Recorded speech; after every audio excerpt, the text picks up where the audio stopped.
world-class bullshitters, the epitome of pop culture. I'm your host, Jeff Hicks, and with me tonight is the last standing Samoan, Big Rig Nick Utam. Apparently, I'm here in place of Dion. Yes, you're dark enough. Yeah. It works out. It works out. It's fun. It's fun. I'm kind of the right shade. I'm in between you and Dion, so it works out. It does. It works out perfectly. Actually, it's a nice gradient. We fade a black or a white out if we go the opposite way. That's the balance of the show, folks, and that's why it works. Speaking of the balance, the white balance of the show, American Ramrod Kendo Slice. Yeah, I'm not between any of you guys. I'm on the very end. It's like I can't fill in for any of you guys, so I'm just gonna go ahead and just be like, yeah, I'm here. How you doing? Well, welcome in, Kendo, and welcome to everyone who's here tonight, folks. This is episode 342 of World Class Bullshitters, where tonight we're going to be talking about a multitude of topics, including what do we got here? Too Fat for Nintendo, a King of the Hill reboot, another reboot, Bad Boys 4, The Last of Us 2 review bombing, Chat GPT, excuse me, and a whole lot more. Folks, when we get to the end of the show, we'll have some other special announcements, but now it's time for some quick housekeeping. I'd like to thank our newest patrons. First off, we have Adam Wofford, who rejoined. Thank you very much, Adam Wofford. We also have a giant $25 patron, Meet the White Wolf. Hello to White Wolf. And also at our video tier, we have Rebel Pilot, $10 patron. So folks, welcome into the World Class Bullshitters Patreon page. You guys now have exclusive access to over 1,000 hours of content, after-hour shows, commentaries, and stuff too spicy for YouTube. And if you want that, well, you can go. And make sure if you're part of the Patreon, you tell us what you want, so we can give you more of what you want. Yes. Okay, there, fucking Batista. Give me what I want.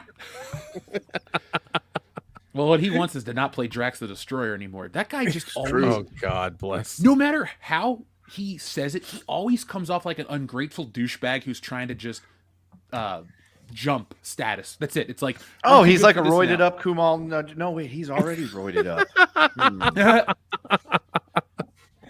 Oh, man. We might get to old Dave later on in the show. But, folks, we have a big special announcement to make. So over the last couple of weeks, months now, we have been announcing our WrestleMania meetup. And I keep talking about it. Well, I have some interesting news. I'll never be talking about it again. I'll just be pressing this button instead.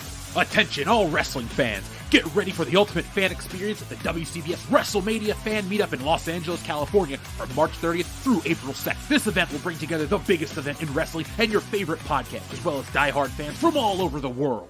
This is the perfect opportunity for fans to connect and celebrate their love of the sport as well as their love of us. So mark your calendars, grab your tickets, and get ready to suck it and join us live. Don't miss out on the ultimate fan experience of the WCBS WrestleMania Fan Meetup weekend in LA.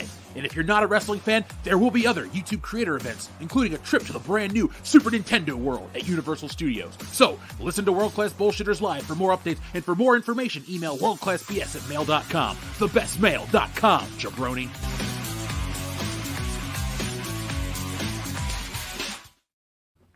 So there you go, folks. Instead of me trying to make that announcement each and every week, you got it. The video's got the dates. Here's the thing I don't understand. How do you make a better promo than WWE does? I hired, what is his name? David Sahadi, the guy that they used to have back in the Attitude Era. So okay, all right, that makes sense then, because I was like, I'm pumped now. I'm ready to go. Yeah. So, folks, if you're in California, get your asses down here and come hang out. If you're anywhere in the world, come hang out. It's going to be a big event. And like I always say, you don't have to like the WWE or even be going to WrestleMania to take part. There's the first part, which is non-wrestling related. We'll have 1 or 2 events each day. You can come hang out, meet us, do the stuff, get your tits and art book signed, all that great stuff. So, folks, that's the button. And if you have any more questions, I can press the button or I can refer you to the list. You know how to get on the list. Shoot us an email at worldclassbs@mail.com, thebestmail.com. And if you have any information, that's the way you can contact us. But I'll be making more announcements as the weeks go on. We are 2 months out from WrestleMania. Today is the day, April 2nd, WrestleMania. Today's February 2nd. WrestleMania is on April 2nd. So you got 60 days, roughly, to get here. And folks, it'll be worth it. February is not as long as the rest. To honor Black History. I'm sorry, I was giving my people 2 extra days. You have, 58 days, folks, to get ready. 58 days. Now, what are we, 58 episodes away from episode 400? Boom! Fucking tie-in, there we go. Folks, get ready for that. It's going to be huge. So big, we don't even know what we're going to be talking about. Now, Kendo, we were talking briefly off air. Let me pull up an image for the audience to look at. We have been doing the exact same thing this week. We have both spent our free time playing GoldenEye 007. It's back. It is. Now, last week it was dropping when we were on the show, and I couldn't focus. I didn't really want to finish the show, but I did. And then I played GoldenEye. I played it on the Switch, and I played it on the Xbox. And when I played it on the Switch, I played it for about 45 seconds, and I put it down. I said, no thank you. This is bullshit. This game is fucking awful. Then I put it on the Xbox, and I went, holy shit, GoldenEye is still my favorite video game of all time. I was back to being James Bond. It was great. Kendo, what were your initial thoughts when you started playing the Nintendo version?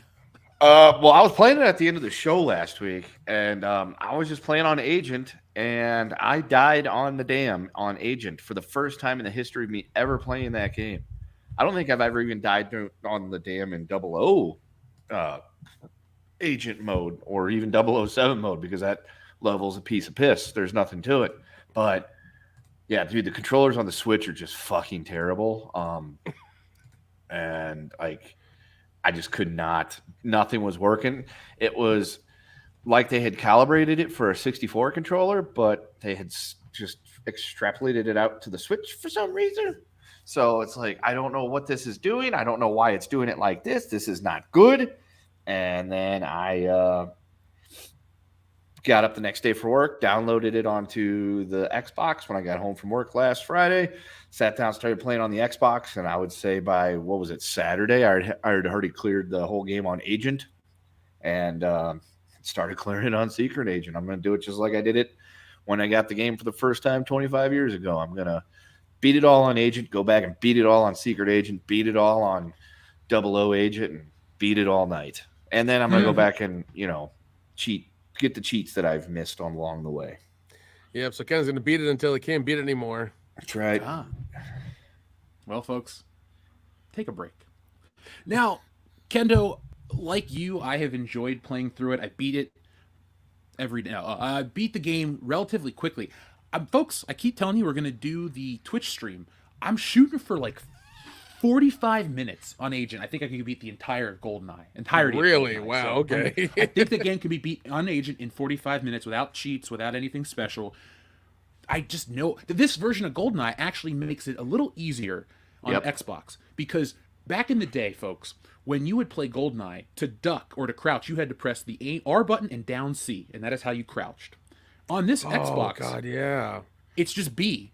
So when you're here's the hack, folks. Here's how you can make GoldenEye really fucking easy. When you are shooting at a guy, shoot him a couple times. If there's a chance where he is gonna get the jump on you and you need to reload, duck.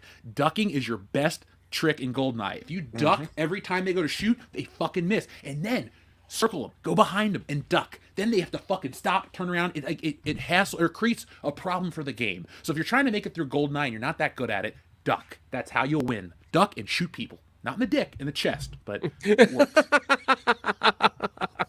Now, Kendo, the other thing I've been doing is I'm jumping the gun a little. Instead of doing Agent, Secret Agent, 00 Agent, I did Agent, and now I'm doing 00 Agent because it'll unlock everything backwards, and then I'm going to go in and do the cheats because I love GoldenEye, but my weird issue is I love it when it's hard, but I find it too unrealistic that it takes like 20 shots to kill a person.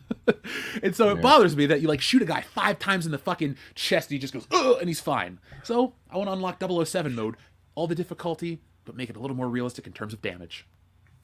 Yeah, I just like playing through it and just, I'm a grinder, Jeff. I like grinding. So I'm down with the grind, and that's why I'm spending my time doing the grinding and being a grinder.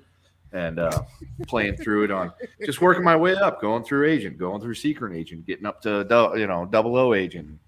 That's just my jam. Plus, though, I like doing it that way because sometimes I will just achieve the cheats without having to sit down and try to go on the cheats, because there's a few times where you just roll through it and it's like cheat unlocked, and then I'm like sweet, and then I don't have to play that level again, especially if it's one of those bunk ass levels I don't like. What's your least favorite level? Oh, I'm trying to think. I think it's when you go back to Severn Eye the second time, but it's in the dark. Oh, that one's kind of second annoying. Surface. Yeah, that one's kind of annoying. And then both bunkers. Both bunkers they're just pains in the ass. The second bunker's bullshit. I really like the first bunker. It's one of my favorite levels because honestly, any level that starts with the Silence PP7 is one of my favorites. I like the stealth element of GoldenEye. Yep. And so the second bunker takes away the stealth element, but the first one's got it. So if you're really good, you can fucking hug the corners, shoot through the windows once, hit the cameras in the face and blow them. Like there's all the little hallmarks of GoldenEye that you get to exploit on those levels. And those are my favorite. But my absolute favorite is the facility. That is the best level in the game. It's the fucking movie. Well, my favorite thing to do is, you don't blow up the containers or anything right away. You get up on top of the ledge across from the door where all the soldiers come out, and the alarm comes out. And it just sends you a constant stream of soldiers that you can just kill for as long as you want to, because I just enjoy doing that because, they're all commies. As many commies as you can kill is the best way to do it. So I'm just like, fuck you. I'm going to drop every fucking pinko I can. And this guy's clearing out the dam kind of in the same way I did the other day. Like, I was doing everything. I'm like, I don't need to run through this. I'm going to go through, take my time, and make as many Reds dead as possible. Oh, is that what Red Dead Redemption means to you? Yeah. You kill the Red. They're now dead, but they're not redeemed because they're a bunch of fucking commies. You're redeemed for cleansing the earth. I don't. Right. It's kind of like that. It's like I'm redeeming the earth from this fucking communist scourge. Folks, expect a GoldenEye Twitch stream in the coming weeks. I can't wait to play because once enough people watch me play GoldenEye and I realize they'll kind of watch, I'll just keep doing it. And they'll bring in some Tony Hawk. It's nice. I'm at a point in my life where all of my favorite games from childhood have either come back or a way to play them is still available. And so I don't really play new games anymore. I play old shit. I'm not a retro gamer. I buy the new consoles. I just play my favorite games on these new consoles. So. Oh, that guy does the same thing I do. He crawls through there and shoots the guy in the shitter through the head. That's same awesome. Here. That's how I think everybody plays it that way, Kendo. Yeah. Why wouldn't you? You always shoot the guy in the shitter. That's the funnest part. Is this the first Nintendo game to feature a bathroom that you can interact with in like this level of detail? Is this history in the making? I would say so. I mean, I might be wrong, but so. I would say so. Well, unless somebody in the comments knows better. I don't know. So, folks in the chat, tell us your GoldenEye memories all night long. And also, folks in the chat, we have a word of the day that we're going to read to you. And I wanted to make one more other announcement. So, guys, we had a great word of the day at the High Council, or on the High Council, excuse me. But sadly, Shrubblezoid picked a different one. See, I thought he was going to give us the same title. I won't say it in case he does it next week. But the word of the day is Fanny. Star Wars, The Rise of Rey's Fanny. A fistful of Fanny. Debbie does Fanny. And dude, where's my Fanny? Hot tub fanny machine. Oh, yeah. Have a lot of fun in the hot tub. Fistful of fanny for a few fannies more. The good, the bad, and the fanny. Which means something completely different on this side of the ocean. How about Fanny's Peak? Fanny's Peak. The Sisterhood of the Traveling Fanny. Oh, it's like a prostitution ring. Got it. Yeah. That sounds like a Wynorski movie. The Divine Fannies of the Yaya Sisterhood. Or is it? Yeah, the Yaya Sisterhood. Yep. Yeah. The Yaya Fanny Hood? I don't know. Yeah. So, folks, send in your Fanny titles all night long. Dakota X-Men, Fanny. Maybe. We'll let it go. We'll let it go. Also, folks, we have some new buttons. So if you guys want to request those, you know what to do. They're fun this week, as they always are. So I don't really want to go into it too deeply. So that's what she said. But the comment about Rey's Fanny real quick. I saw an article with Daisy Ridley, how she's like, oh, come back if they call. It's like, of course, you're that desperate? You're that fucking desperate for work? They're clearly not calling you. They're not going to call you. No one's going to call you. You're going to have to do those like shitty ass independent movies because nobody's going to fucking call you. I feel bad for her as a person because it's like, you didn't write Rey to be retarded. Disney did, and it's their fault at Lucasfilm. Fuck it. She's just terrible. Did she ever... Cash that check, though. I mean, did she ever do something? Did she ever say anything really dumb or shitty during the press releases? Yes. Okay. All right. Well, when they were calling her oh, dude, he shot Doak just like I do, too. What a... Because Doak is a fucking sniveling ass little bastard, too. He fucking double crosses them, to help you. So you got to, fuck him. He's a traitor. Kill him. He's Oxley from Indiana Jones 4. Yeah. He's a double agent. Yeah. But anyway, no, because when, they were talking to Rey, they were, about how she's a Mary Sue. She had the little thing about how she's not a Mary Sue. And, that's only because she's a woman if she was a guy, because there's no some is like a Steve Dave or something like that. It's like, no, it's called the Gary Stew, motherfucker. We have those too. Fucking Wesley Crusher was one. Yeah. And like and like there are Karens and then there are Kyles. Like there's the guy version of that. I would say more like Kyler, because I fucking hate that name. If I ever meet anybody named Kyler, I automatically don't like them. I've never met anyone named Kyler, thankfully. Yeah, it's just, I don't know. I blame South Park, because there's that episode where Stan's sister has that like older boyfriend. I think his name's either like Kyler or Skyler, and she's like, Kyler. And every time that's just what I think whenever I hear somebody with that name. I think that's why I hate them. Plus, they're usually douchebags. Like the kid from Cobra Kai, the fucking Asian dude that was bullying fucking Miguel. His name is Kyler. I rest my case. Oh shit! Okay, good point. Good point.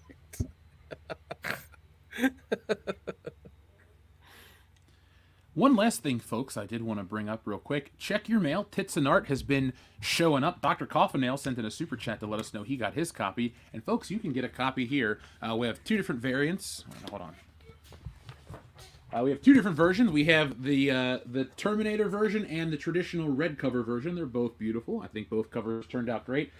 We're down. People have been buying this one, so we're down to 3.5 boxes now, and we have a few more boxes of these, but when they're gone, they're gone. This is a one-and-done print run, and yeah, you definitely want to get yourselves a copy. It's a big, beautiful book. It's full color. It's got all kinds of awesome art. It's fun. It's funny. It's got some great takes, and yeah, I did that work.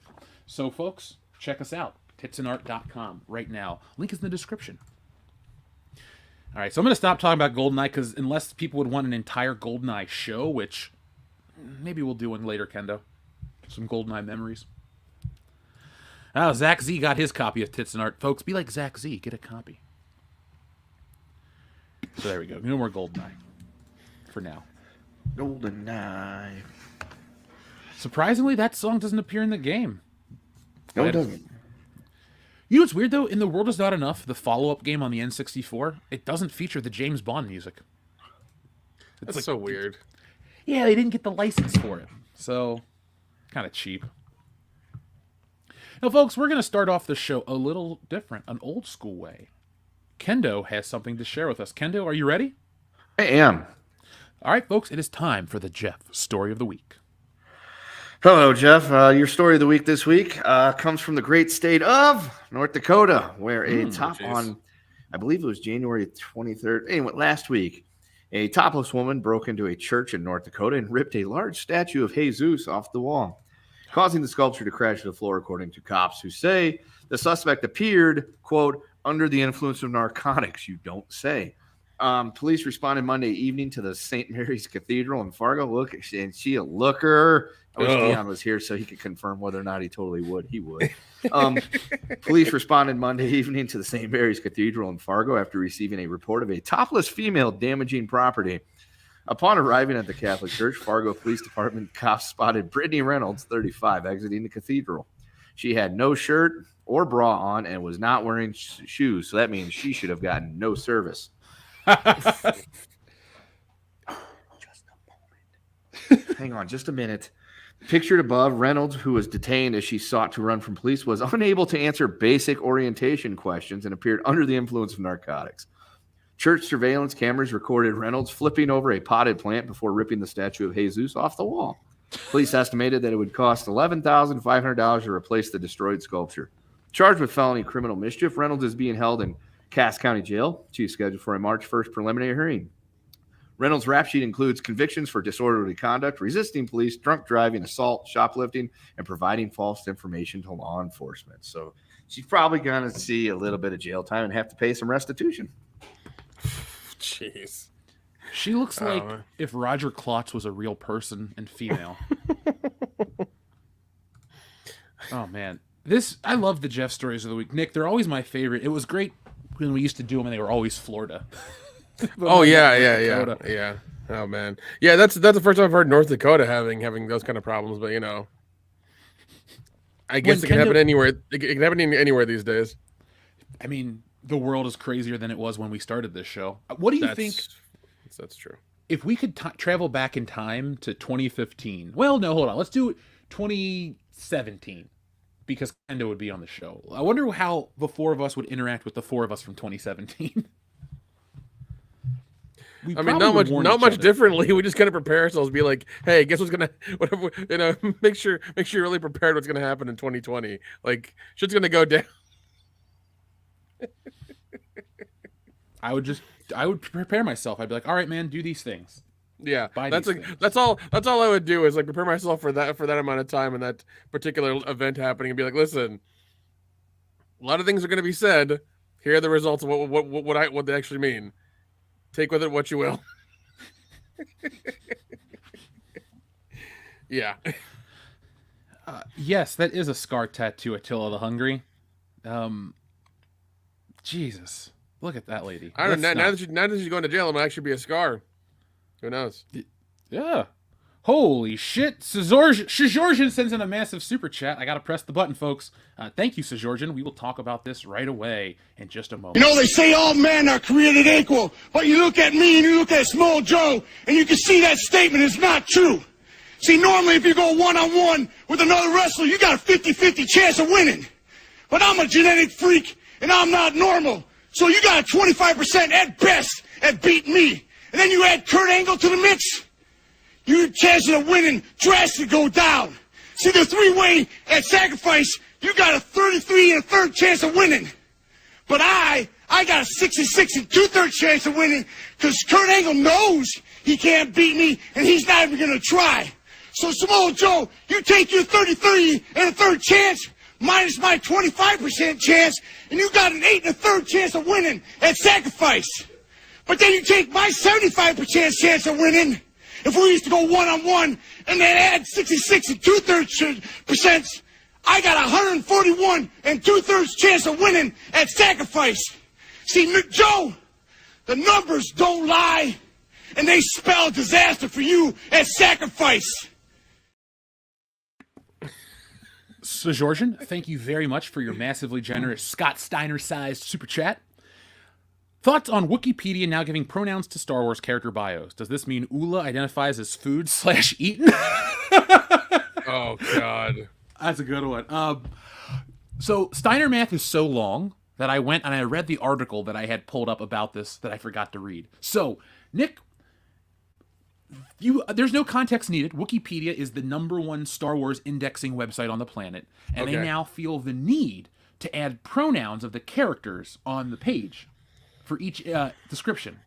But it goes further because like all woke shit, it's shit. And so it gets stupid and falls apart quickly because people are they're making fun of this by getting them to change the pronouns of other characters. So people on Twitter are upset, and so they asked Wikipedia to change the pronouns of Anakin Skywalker to she, her. So they did. They changed Grand Admiral Thrawn to they, them. They changed Luke Skywalker to they, he. What the fuck is this? What's the point? See, this is the same bullshit that happened when we wanted Aunt Jemima and Uncle Ben off the fucking boxes. This is the same bullshit. You are doing this. You're doing what you think is right to solve a non-existent problem. That's the thing. It's like that's all you're doing. You're trying to make this grand gesture, and like this. And somebody in the chat, please, or Jeff, somebody tell me. I thought Wikipedia was independently owned. I could be entirely wrong. It is. It is. Yeah, it's not owned by Star Wars. It's just. So it's not owned by Disney either. It's just somebody who does this thing, correct? Or a group. Yeah, just a bunch of fans. Okay, all right. So they thought it was good amongst themselves to go through every single goddamn fucking character and to put a pronoun for them. They thought that was a good idea. I think they did think that was a good idea. And Nick, I would like to tell you. So they're going to redo their entire goddamn database, person by person, with whatever group they have or whatever users they have, to go and figure out and have good luck with you motherfuckers. Good luck with you people trying to figure out who the alien characters are going to be and how they identify according to like I guess Earth, human, American standards, whatever bullshit you want to do. Thank Like you. good American fucking luck with standards. that because it's going to you're going to end up like blowing your own goddamn brains out or sucking on that shotgun, as Dion loves to say, because that's what's going to happen. Is like you're going to get so caught up in the pronoun bullshit that you're just not going to know what's going to happen. And I hope there's a battle royale in the goddamn office and you all fucking kill each other, because that's what's going to happen when you figure out what fucking pronouns these people are going to be, or these creatures or aliens or entities or ships or whatever the fuck they are going to be. That's what's going to fucking happen. You know, like it's beyond it's beyond idiotic now for this shit to keep permeating more and more of pop culture and more of Star Wars. You know, like it's hit a peak, and we need to swing back the other fucking way now. We really do. This is just, you know, it's God, it's such bullshit. It's such cultural bullshit to worry about people's fucking pronouns and shit like that. Like, they're fictional characters. Yeah, they're fictional. First of all, they're fictional fucking characters. But even then, like, yeah, and like they're established a certain way in the beginning of this series. We know Luke is a genetically born male. That's what we know. Yeah, I don't care how many times you fucking artificially intelligent, put his image through it to make him look like a female. He's still a fucking dude. Sorry, he had a father. He had a mother. They were husband and wife, man and woman. Oh no, that's how that Nick, shit you can't works. say those things. It's female or it's human birthing person, right? Menstruating person. Oh, of color. Padme was black, right? Yeah, man. Like I'm beyond tired of this shit. I really am. Like I am too. This is just such dumb shit of just like the smallest thing to make the biggest deal out of this bullshit. It really is. Oh God.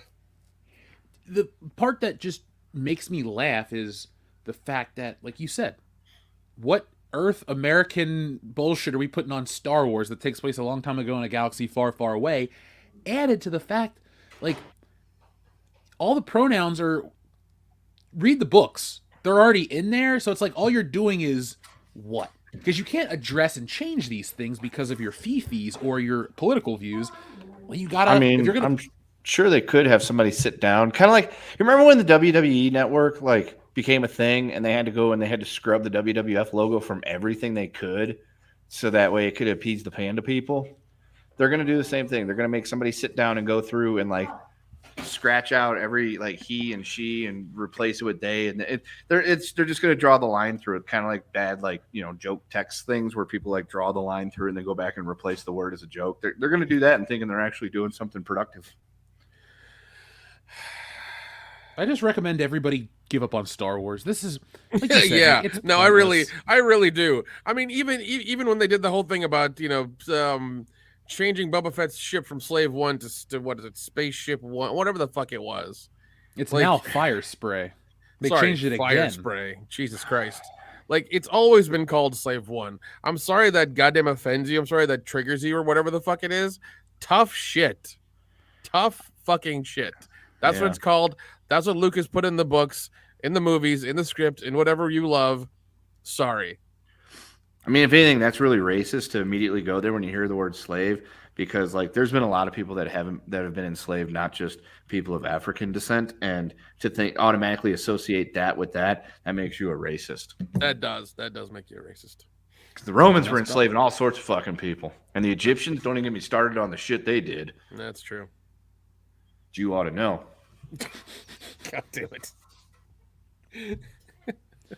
But yes, so Georgian, that's what we think about it. We all think it's a pointless endeavor. I'm pretty sure Wikipedia needs people to talk about it, so they do this to get the Star Wars people on the internet to rage out for the attention, because Star Wars is a dead brand, so all you can do is fuck with it. Yeah, I think what this is maybe they want more clicks so they can get the ad money to rev up a little bit. And if that's the case, nobody click on Wikipedia for the next like 2 or 3 weeks. Just use your ad blocker. Fuck those people. Yeah, no, don't even use that. Just don't give them any clicks or anything. Just nothing at all. Whatever you do not turn off that pesky ad block. Oh, yeah, God. Thanks, man. Yeah, or learn how to make one of those DNS things, the fucking the ones that'll sync all the ads into nothingness, or change your DNS number altogether, and hopefully that helps too. It'll make somebody happy in the process. Yeah. God, that's just what a great way to start this show. Mm-hmm. Now I'm in a terrible mood and I don't care anymore. I'm joking. Yeah, Actually, geez. I'm very happy. No, but I'm far beyond like Star Wars is dead. Star Wars has been dead. Star Wars has been dead for me since the second Disney Star Wars movie. Like I gave that a chance, and nope. That was as soon as it started with a Yo Mama joke from fucking Oscar Isaacs. I'm just like, no, fuck you. We're not doing this anymore. Sorry. Nope. Would you have enjoyed it more? This is actually directed at Kendo. Kendo, would you have enjoyed The Last Jedi if Oscar Isaac was played by, if Poe Dameron was Kumail Nanjiani? No. I would have been equally as unhappy about that, if probably more so, because Oscar Isaac doesn't bother me. Kumi Nabjabi does. So I probably wouldn't have had as much disdain for him back in, 2017, because he hadn't turned into a pretentious cock yet that's loaded up on the fucking roids and pretends he's natty. So no, I probably wouldn't have enjoyed it anymore. And then if anything, in hindsight, it would just make me hate it even less. That fucking, Fuckhouse was in a goddamn Star Wars movie. The return of Fuckhouse. We haven't heard this in a while. Jeez. All right, guys. So we've reached a good transition point. Let's check in with the audience. Nick, would you mind picking a number between 1 and 69, please? 19. 19. Here we go with a number 19. You had enough yet? No. That's another one. So? You just say the word, I'll keep going. Go. Eeny, meeny, miny. Mo. Your mother was Ho. he was a famous clown. Bobo. Mitch, cut it out. Yeah, Mitch. Oh God, one of the last great parodies to be made. Jeez. I agree with that statement. Not another teen movie solid. Really solid. It's no, and it was such a perfect time for it, and they had the wonderful unrated version that just was still good at that time. Like, oh man, it's still, yeah. It's a good All time. right, Nick. Good time. Are you thinking about Areola like I am, the foreign exchange student? Oh yeah. So I met her at a con once, and she had like her Power Ranger stuff and her Cabin Fever stuff, and then she had like censored pictures of Areola from Not Another Teen Movie. She's actually really, really nice. I've talked to her a couple Yeah. of times at conventions. She's super nice. We'll probably interview her one day just because she's really nice, and it would be nice to just talk to somebody who's friendly. So, folks, if you want to give some love to a celebrity that's nice, check out Serena Vincent. She's great. Well, we also talked to what was her name? Soho at yes, at the Horror Hound. Yeah, she was super cool. She gave us the time of day and everything like that. We did a nice quick interview with her and everything. It's up on Patreon. Go check it out. Check it out. World Class BS over on Patreon. We'll get some new interviews. I told you guys off air who I talked to. Don't make any announcements yet until I get it locked in. But that was a cool response to get. Folks, I've been talking to some people who made one of our favorite shows from childhood. So I'm working on this stuff behind the scenes, and I'm going to bring you guys a WCBS special event after I get it locked in. So be prepared. Now, Dr. Coffinail says, I just got my tits and art. Favorite is the last one. Let's see, what is the last page? Is that the Book of Booty? Oh yeah, I did make that promise, and I put it in the book, so The Book of Booty. Yeah. I had fun drawing all my women. There is way more redhead representation in this book than I ever planned. Like, the cover model has red hair, but, like, I drew it as a blonde in my mind. I didn't care that the guy changed her hair. Turned out great. The woman with the big butt at the end, she's got red hair. Well, I mean, redheads, I guess. there's more redhead representation in your book than there is in Hollywood nowadays. So, yes, folks, if you want to help stop the redheaded erasure, combat Hollywood and buy a copy of Tits and Art. We give the redheads all the love they deserve. And if you're a fan, and we know you are, well, we'll do what Hollywood won't. We'll make art that is worth your time. one redhead at a time. There you Whatever. go. There you go. Shrubbles08, I'll take a Joe Rogan Slapnut and a Back to the Future doc, please. Of course. Ask and you shall receive. Where are we at? Let's do this one first since it's fun.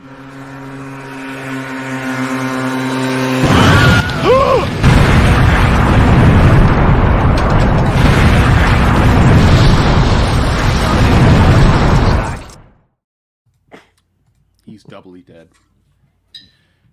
Oh, Nick, I do have the concept for the T-shirt of the exploding motorcycle guy mapped out. Oh, thank God. I'll have it for next week. I'll probably, what, folks, what I'm going to start doing is I'm going to stop waiting to announce shit and do it on Thursday. I'll probably just put it out during the week. Follow Twitter, follow Instagram, follow all of our social media platforms to find out. Put it out during the show, and then we can say, by the way, folks, go to Shop WCBS right now where you can get this brand new boom and just link it right in there. What did you think of my idea for the shirt I wrote in the cup today? That's garbage. Oh, no, I didn't That's think fair. it was me. No, I don't know what he put in there. He could have put, it's a shirt that everybody that buys 100% of the proceeds go to Kendo. We sell for $100. He could have wrote that. I doubt it, but still there. It's probably a terrible idea.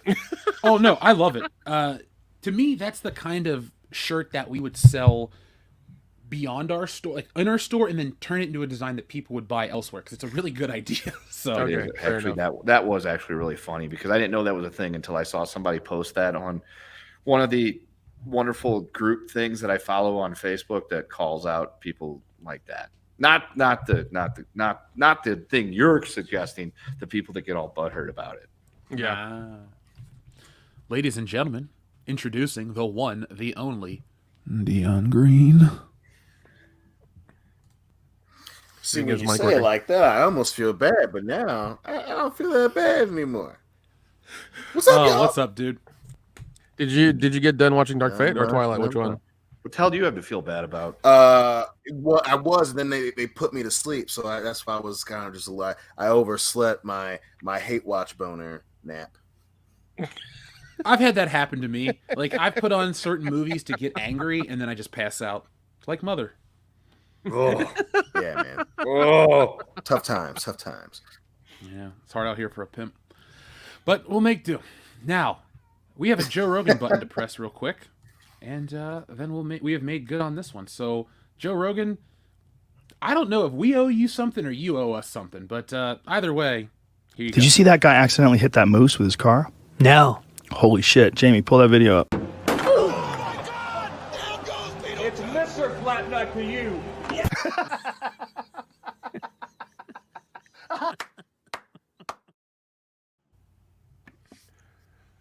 Love it.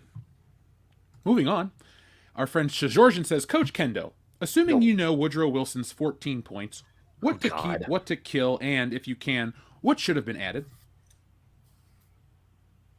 I mean, for starters, they were a giant pie in the sky fucking, idealist thing that was never going to fucking make it anywhere.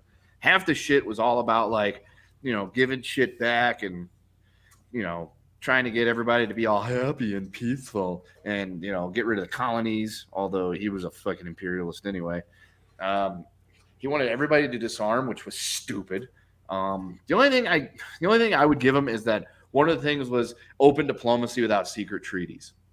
Because the idea was that we got into World War I because of secret treaties, which we didn't. Everybody knew who the fuck everybody was allied with. So, like, everybody knew if I attack this person, they're going to declare war on me and their buddies coming with them. It's kind of like if you go to a bar and you and your friends are standing there and there's like a group of you mean mugging you and there's another group of them mean mugging the other ones. You kind of have an idea of who's on whose side if shit goes down. So, I don't remember what it was, but I'm just going to say I'll kill the whole 14 points, especially that League of Nations garbage, because that shit led to the UN, and that's a fucking shit heap. I thought the League of Nations sucked at WrestleMania, but shit. They sucked at wrestling, too. That was a terrible fucking wrestling stable. Wasted our goddamn time. It's got Vince McMahon all over it. Oh, yeah. Yeah. Remember just to get Roman over, guys so. because they're from other countries, God damn it. It's like, dude, just because you're from another country. Bulgaria and Russia's the same thing, pal. Yeah. Bulgaria? I've never fucking heard of Bulgaria. You're Russian now. You got the Soviet Union behind you. But Vince, Soviet Union fella, I don't give a shit. Chocolate. Where's that redheaded son of a bitch? Yeah. Where's the blonde chick? with her Famous? big Yeah, no, fucking- he put the belt on him. folks, our wrestling segment's going to be crazy tonight because Vince McMahon has another lawsuit for the same. don't say. What the fucking fuck, thing. man? Yeah, another one. And another one. Yeah. Who was a DJ Khaled and another one? And Yeah, another one. that's what we should do. And another one. That needs to be a button, so that way every week when Vince McMahon gets another fucking lawsuit, you can just push the DJ Khaled. Yeah, we can use that for him and Alec Baldwin too.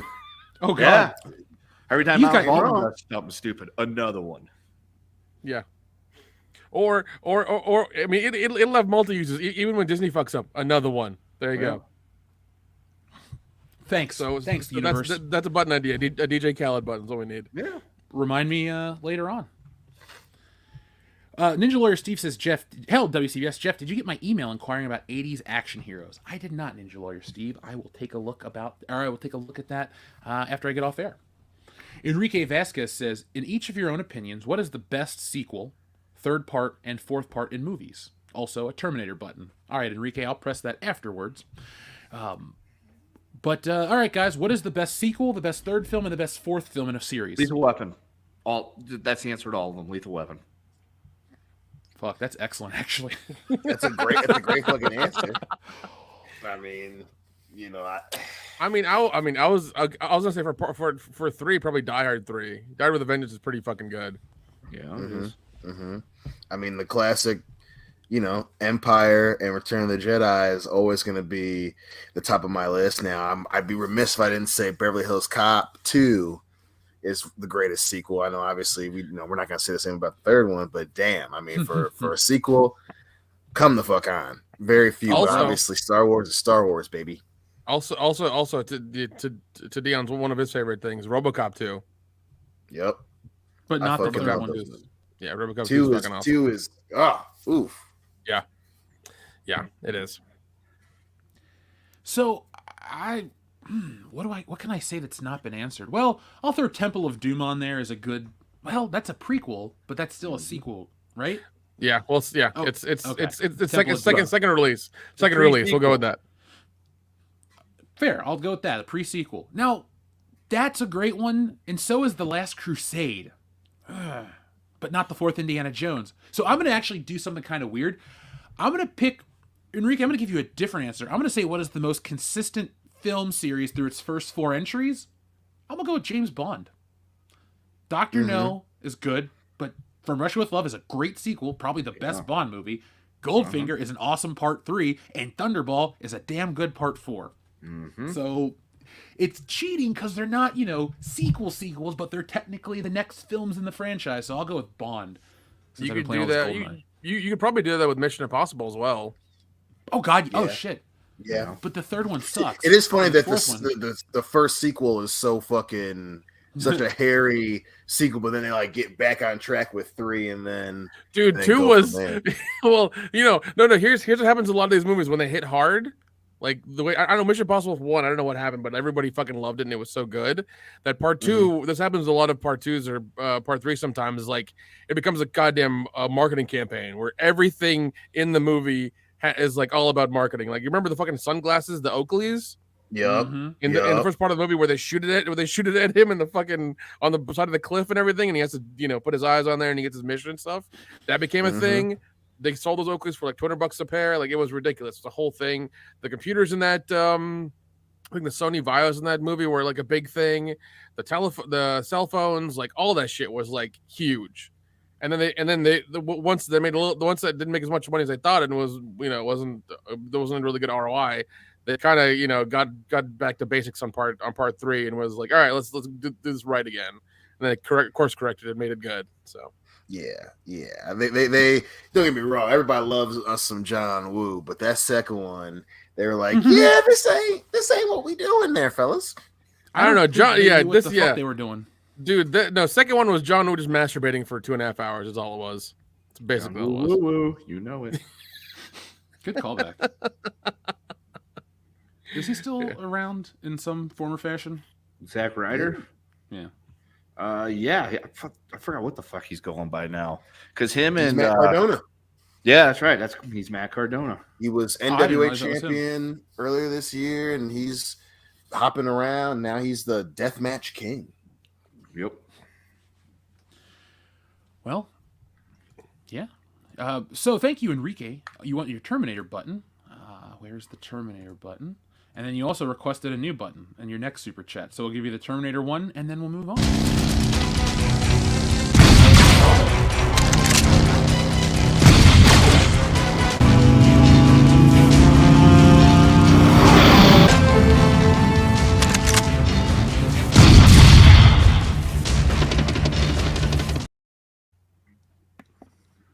May he rest in peace.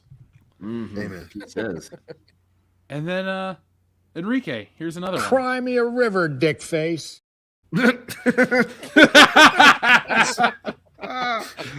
Oh, that's good. All right. Up next. Yeah, Paul Gleason. He was the fucking man. All right, random question. What was Paul Gleason's best performance? Was it Dwayne T. Robinson, Clarence Beeks, or the principal from The Breakfast Club? Going with Beeks. Clarence Yep, Beeks. gotta go Beeks, dude. I gotta go with Dwayne T. Robinson. It's just too good. Too good. I'm gonna debrief you, Jeff. We gotta debrief you, goddammit. I think I'm gonna. I will even the game and pick Dwayne T. Robinson only because I like Die Hard more than Trading Places. It's hard because he has such great lines in Trading Places, but Yeah. he doesn't Die Hard. He's like, oh, I hope they got some more FBI guys, like shit like that. Like Die Hard. Yeah. You I'm in didn't charge need of a this bunch of situation. weirdos. Well, I'm not over here talking about La Boheme, an opera, all the time either. Opera. God damn, I love that movie. It tells time in Stad. Well, Got bad in news for you. Philadelphia, it's worth $50, $50. Aren't nothing. Oh man. Thank you again to Georgian for your very, very, very generous Steiner-sized super chat. We appreciate you.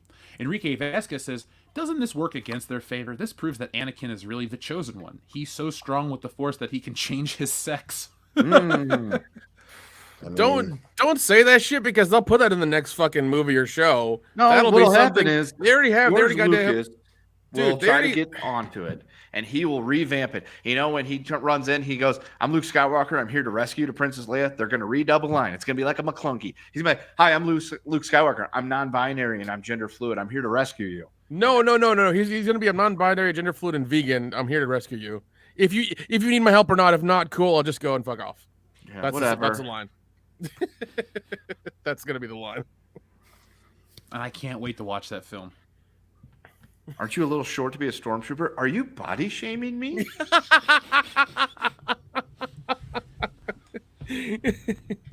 Well, Kendo, that's the perfect transition since one of our topics tonight is about body shaming. Yes, we're not here to body shame anyone ourselves. I love making Maybe. fun of the fat bitches. Fuck you, Lizzo. Damn! Fat bitches need loving too, Craig. Listen, there's a goddamn weight limit on that bullshit. That's true. Well, there's a weight limit. Well, this isn't really a weight limit. If your ass has to pull off the highway to fucking get checked in at the truck stop, then, you know, can't get in my bed.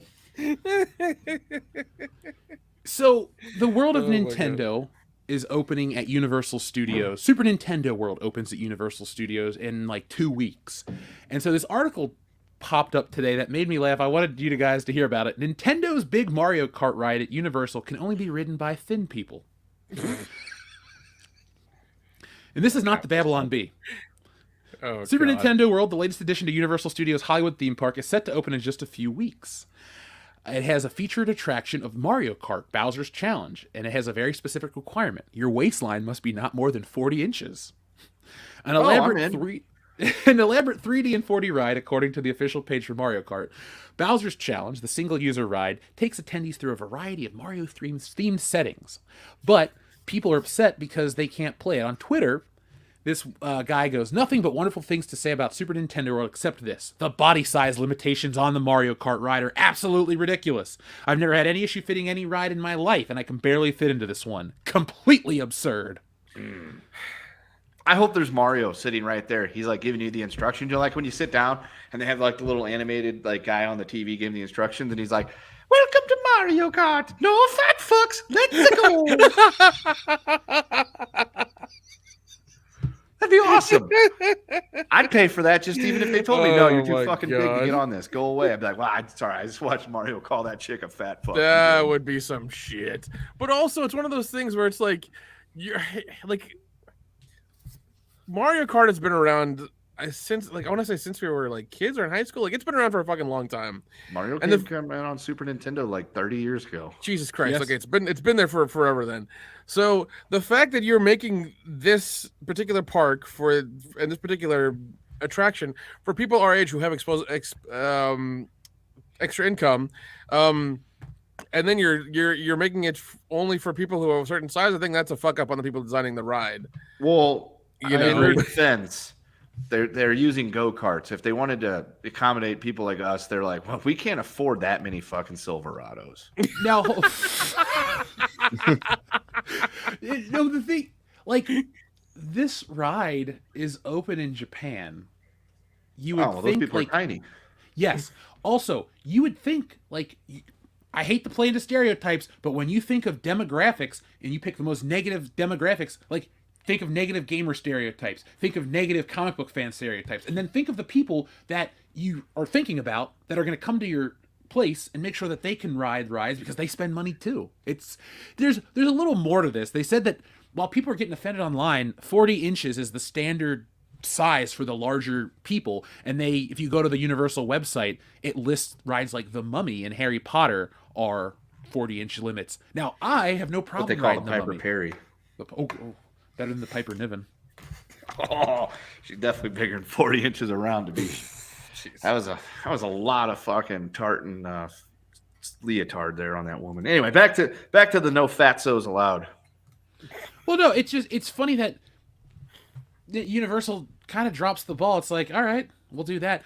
But I also think this is wildly inconsistent because I live right down the street from this park. I ride the Mummy. That's my favorite ride at the park. I'm not a 40-inch waist. So it's like, all right, whatever. Yeah, I've ridden the Mummy as well. And so Literally the only ride I have any issue with at Universal is just Harry Potter. And I can't get it over my head. Like the Flight of the Hippogriff. Oh, God, I can't dude, no, put the like, thing yeah, over my head. yeah, you have to be a midget to ride that fucking Harry Potter ride. Like, there's no way. I'm sorry. Like, and even then, like, it's made for a short person as well. I think you can't even be 6 feet tall to ride that ride, man.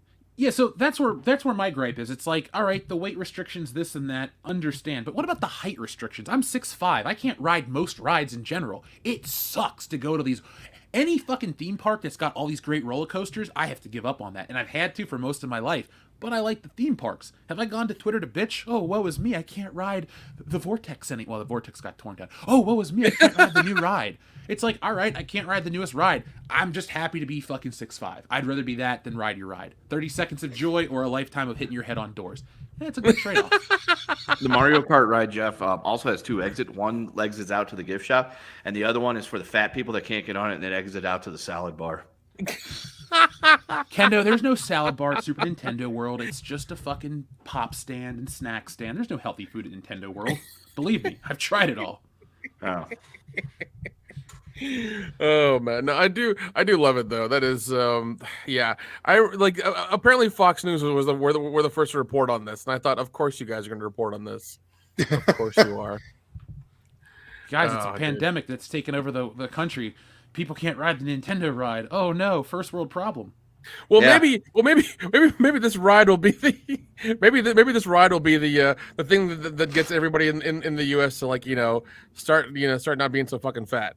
Yeah, I love how, like, Americans always like, we have an obesity epidemic. We are too fat for our own good. Now it's, we're too fat for Mario Kart.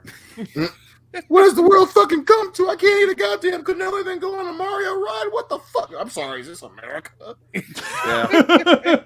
I always thought I would get to ride on Mario Kart. Now I'm just going to go sit here and eat these 2 double cheeseburgers. Go do some goddamn laps first, Joe Bob. God damn it. Yeah, be like, if you really want to ride on the Mario Kart, maybe instead of driving the track, you should walk it a lot without eating the popsicles. Yep, that's true. That's true. Now, folks, one of the things that we're going to be having at our WrestleMania meetup, like we said, is a group event at Universal. So we'll play the game. Am I going to fit on the Mario Kart? The real question is, am I going to be patient enough to wait in line to ride the Mario Kart? That's going to answer be is the real no. thing. Long story short, I don't have patience for Universal because I just don't. I don't want to wait 8 hours. Honestly, I won't wait an hour or two to ride a ride. We have a fast pass shit, and Nintendo has been opted out of that. Minutes So. for a ride. Well, yeah. I mean, yeah. Any new attraction is going to be opted out for the first few, I don't know, year or so. You know Whatever what the fucked up part is though? What? They doubled the price. That sounds about right. They doubled the price of what? The monthly pass. Like my pass has gone up in price, and I don't get any new value. Oh, that's bullshit. Yeah. Well, it's Yeah, California. That's why I'm canceling it after the fucking WrestleMania meetup. I'm not gonna pay double for less. Hey man, that sounds like the most California thing ever. Yeah, look at the Harry We're Potter charge you butterbeer. more. You're still getting the same stuff though. Woo! All right. Yeah, that's Is 80 degrees? for you. Is it 80 degrees every day? And it's homeless people all over the place. Fuck yeah, it is. All right, we'll deal with this. It's fine. It's fine. It's fine. Oh, dude, that's how you solve the homeless epidemic. You make them ride on the Mario Kart ride, and you give them actual weapons to throw at each other. You give them like real fucking blue shells with spikes on it and everything, and real banana peels and bombs and flamethrower like little flower things and everything. They can spray each other in the face with ink as they drive by. Holy shit, you will fix the homeless problem real quick. If last week's show about professional slap fighting wasn't violent enough, now we have Kendo's real life Mario Kart. I mean, he's not wrong. Yeah, it'll be like Mario Kart meets like Death Race. It'll be awesome. Yeah. Tokyo shit. But what happens? Okay. Like what's your stipulation? Say what homeless guy like wins like 6 races, then what happens? We give them a loaf of bread. All right, that makes sense. I like that. They're hungry racers. They're literally be racing for food. I like it. Or some needles and some smack, whatever is going to make them happy, because I feel like that's probably going to be more up their alley, because that's probably how they got homeless to begin with. Inside it would be stuff like dude. that. If you have a live camera on that shit, you're talking about just like hours and hours of endless entertainment you could charge for. Just saying. I'd fucking watch it. I've always been an advocate of shit like that. I always said that we should bring back the gladiatorial fights. You take people that are in prison for the rest of their lives and just, or on death row, and just fucking sell it as like CCTV pay-per-view. People will pay for that shit. Dion, would you pay $50 to watch a bunch of murderers and criminals and, kid touchers kill each other? I would. I mean, on pay-per-view, I'd be lying if I said I wouldn't consider that shit. Because that'd be like a thing, like, hey guys, you guys want to order the fucking prison riot pay-per-view? Let's do it. Yeah, man, I heard Spikes is gonna knife a guy. Yeah. Oh shit, Bobo's in this one. He's gonna fuck everybody up. Let's go, Bobo. Yeah, Bobo's a crazy motherfucker, man. He was crazy on last season. I guarantee that would sell, and it would help our overcrowded prison population problem. Like, we got all these new cells. I mean, that and probably if they were to release people who had low level drug charges, that'd be a good idea too. But that's just me. Now, AJ German had a question. Curious, but do they sell any sodas with high fructose corn syrup in the States? Dude, most of them. All of them are. The short answer, yes. Yes. Well, and you know what, AJ German, the real answer is take your pick. Do you want Mountain Dew? Do you want Coca-Cola? Do you want Pepsi? Do you want Sprite? Do you want this? Do you want that? Maybe Sprite's made with sugar, but like Pepsi, there's 2 versions here in the States. you got to get the Mexican Sprite and the Mexican Coke to get it made with sugar. If not, then it's not. Every once in a while, you'll see like that Pepsi or the Mountain Dew will say with real sugar, and that's the ones that you can get that's got the real sugar. But for the most part, everything's high fructose corn syrup. Yep. And you'll be able to taste the difference. Oh yeah, that was like one of the first things when I got to England for the first time and had a Coke with real sugar in it. It was like night and fucking day. I'm like, I can never drink regular Coke again. Granted, I came home and had to drink regular Coke because, well, that's all I had at my disposal. But you know what? It's okay. You made it through, Kendo, and that's what's important. Yeah, I just switched to Coke Zero and everything's fine. You persevered. Now, Nick, you had shared something with us today that was incredibly good news. I hadn't heard about this, but I'm taking a little pleasure in someone's misfortune, and his name is Jordan Peele. Paramount Plus has removed the Twilight Zone reboot from its streaming service, which makes me happy, folks. Now, if you want to hear a review, it is on Patreon, cheap plug. We reviewed it when it first came out. Every episode, it was rough. But let's hear some more. So it's becoming increasingly and concerningly common for streaming services to pull original content for tax write-down purposes. That's what this says. And in the wake of the brand new Let's Do the Right One In series being taken off of Showtime, Let the Right One In, excuse me, Deadline reports that Jordan Peele's Twilight Zone has now been removed from its streaming service, Paramount Plus. And now, guys, some people would say, oh, it's no big deal. I'll just go out and get the show on Blu-ray. Well, it only exists on DVD. So Don't waste your money. Don't waste your money, folks. I love how they didn't do a Blu-ray release. They did a fucking DVD release for his show. It's just kind of like we're gonna make you seem like even more of a dipshit. We're gonna put on fucking DVD for you. You're not good enough for Blu-ray and HD. Sorry, buddy. Yeah, don't buy it. Don't even get it to watch as a curiosity. Just listen to our review of it, and that's all you need to know. Even Soft on Crime Utam over here hated it. Don't we technically have the show, those HD rips? Like, weren't those high definition copies? I don't have them anymore. I deleted it as soon as we got yeah. The ones I acquired by Silent High Seas, yes. Those are in fact a high definition.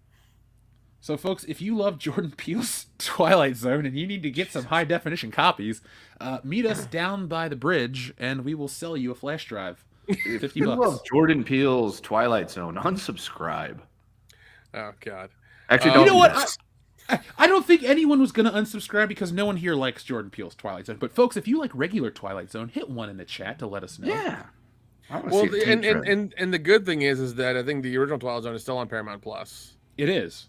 Yeah, the Twilight Zone is one of, if not the most important television shows ever created. Dude, it's really, I don't know, man. It's one of those things where I'm still in awe about it because it's been so fucking long from it starting, but the fact that it's stood the test of time this long and people still love it, it's still good, it's still impactful, it's still thought-provoking after this many years, just tells you how important it was to pop culture, important it was to storytelling, important it was to TV and everything else about that, and into the sci-fi and horror genre for the show to happen. And the fact that it did its time, it did what it could, it had its X amount of seasons, and it was literally lightning in a bottle, and they kept trying to recreate it and bring it back, and they just cannot. Well, I think I figured it out today. I was actually thinking about this when you sent the article over. I think that the reason the original Twilight Zone stands the test of time beyond its quality is that it's talking about humanity, the human condition, people. Jordan Peele's Twilight Zone talks about a certain type of people and a certain type of problem, but not everybody's problems. The Twilight Zone, the original, can appeal to every color, every creed, every demographic. Jordan Peele's Twilight Zone is for a very specific section of the audience, and they didn't show up for it. And so, even if you don't like Jordan Peele or his politics or his views, I don't think it's too crazy to look at it that way and say, the big picture is why everyone sticks with that one, and the more modern stuff, it's just too focused on certain things that don't really apply to everybody. So, I don't think you can relate to the Twilight Zone, and that's why it dies on the vine. That makes sense. That 100% makes sense. Because whether you're dealing with paranoia, especially with the one about the small town where the lights are going off on one side and the other, and that whole thing's happening. Monsters are doing Maple Street. Thank you. That's the one of my favorites. That one right there just deals with paranoia as a whole, not against one class of people or one race of people. It's the entire small town, And I think you hit the nail on the head 100%. That's what it is. It's about humanity and not racism and politics. Because then you're dividing up the the audience too much, and not getting everybody involved in the conversation and what it is. That's exactly. The problem. You talk about paranoia in the Twilight Zone. Let's use the episode, the bomb shelter in the basement, where you had all the neighbors at dinner, and then they get the radio thing goes off, and they're like, "Oh my God, there's a missile coming the way," and you see the ugliness of humanity and how ugly people can be when they're pushed to the limit. But it's sad that modern day people only see it as, it's a show with old white people in it. It's like, I get it. You're dumb and stupid, and you're young, and so you don't understand that 65 years ago, television was mostly dominated by a certain thing, and so you're forgetting the important messages that you could get from this stuff. Like, I don't care who wrote these books. If somebody wrote a book that has a great message, I don't care what they looked like. I don't care what they ate for dinner. Like, we're so focused on making things individualized that we're kind of missing out on the human experience. And Twilight Zone, it's awesome. Folks, go back and watch it. If you haven't watched The Twilight Zone, what the fuck?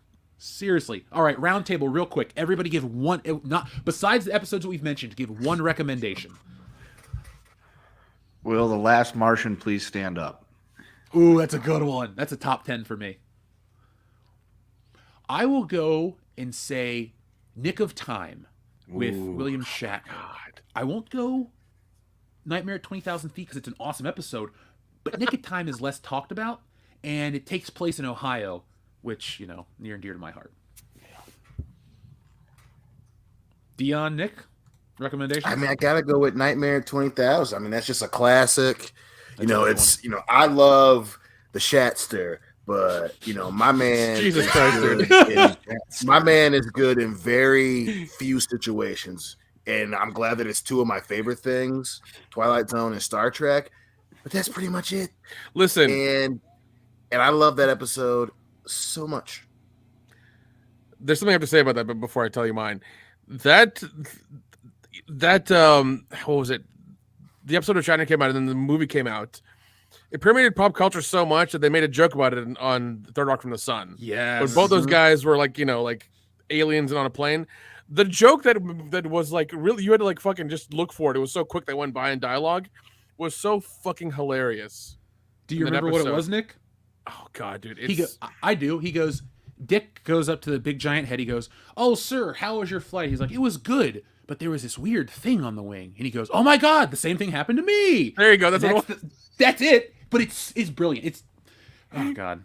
That's great. that like if you don't know what you're looking for, you'll miss it kind of thing. It's so oh God, it was. Every time I hear that joke in that show, I laugh my ass off. Plus, it was so big. Every iteration, they do a version of it. That's oh God, yes. Even the Forrest Whitaker iteration had a version of it. So it's just like it's like I said, it's just hard. It's just hard not to have that one listed. And plus, the Shatner is just a fucking crazy person, and it's just it just hits all the notes, baby. It does. That's true. It's wonderful. No, one of mine is To Serve Man. I love that one. Yes.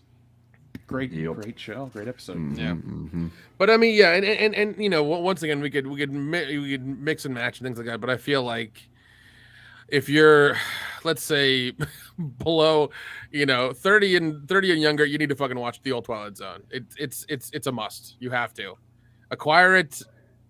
I would say acquire the Blu-ray and watch them because you'll thank us when you do that. But if you have to acquire it different ways, just acquire it and watch it. Yeah, Rod Serling's dead. He's not getting any of the money. Exactly. It is something you will appreciate. Ignore if you're one of those people who has to be like, oh, they're all white people, just fucking ignore it and just listen to this goddamn story. You will appreciate it. It is so much fun. I'm fairly certain the people listening to us right now aren't going to get hung up on the fact that it's all white people. I'm just kind of broad strokes here. Broad strokes. I mean, for a while there, everybody that listened to our show thought we were all white people. It was great. Yeah. Well, for a while there, people also thought that my voice and Dion's were done by Jeff. So that's not also a fact. People think this show is live. They don't realize it's a recording that I've done 4 hours ago and have done each part. I don't know. How do you guys not hear that, folks? It's weird. I am Dion. Clearly. Clearly. Oh man. So, where were we at? Oh yes, we were talking about the Twilight Zone, and now we've moved past that. This is just short, but what did you guys think about Bad Boys getting announced over Instagram? Bad Boys 4. I'm glad.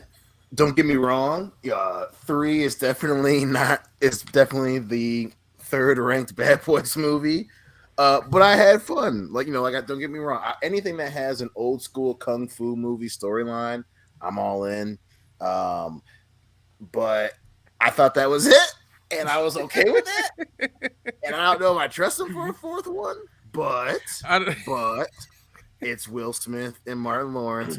I'd be lying if I said I wasn't at least gonna just give me a lot less CGI fire, and I'll be happy. Because that was bullshit. That looked terrible in the third one. It did.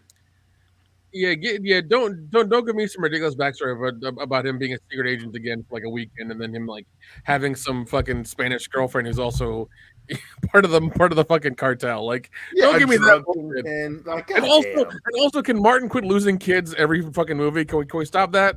Can we stop that, please? I mean, that's just reflection of real life. Martin Lawrence lost Right. 7 kids. He just didn't know where he put them.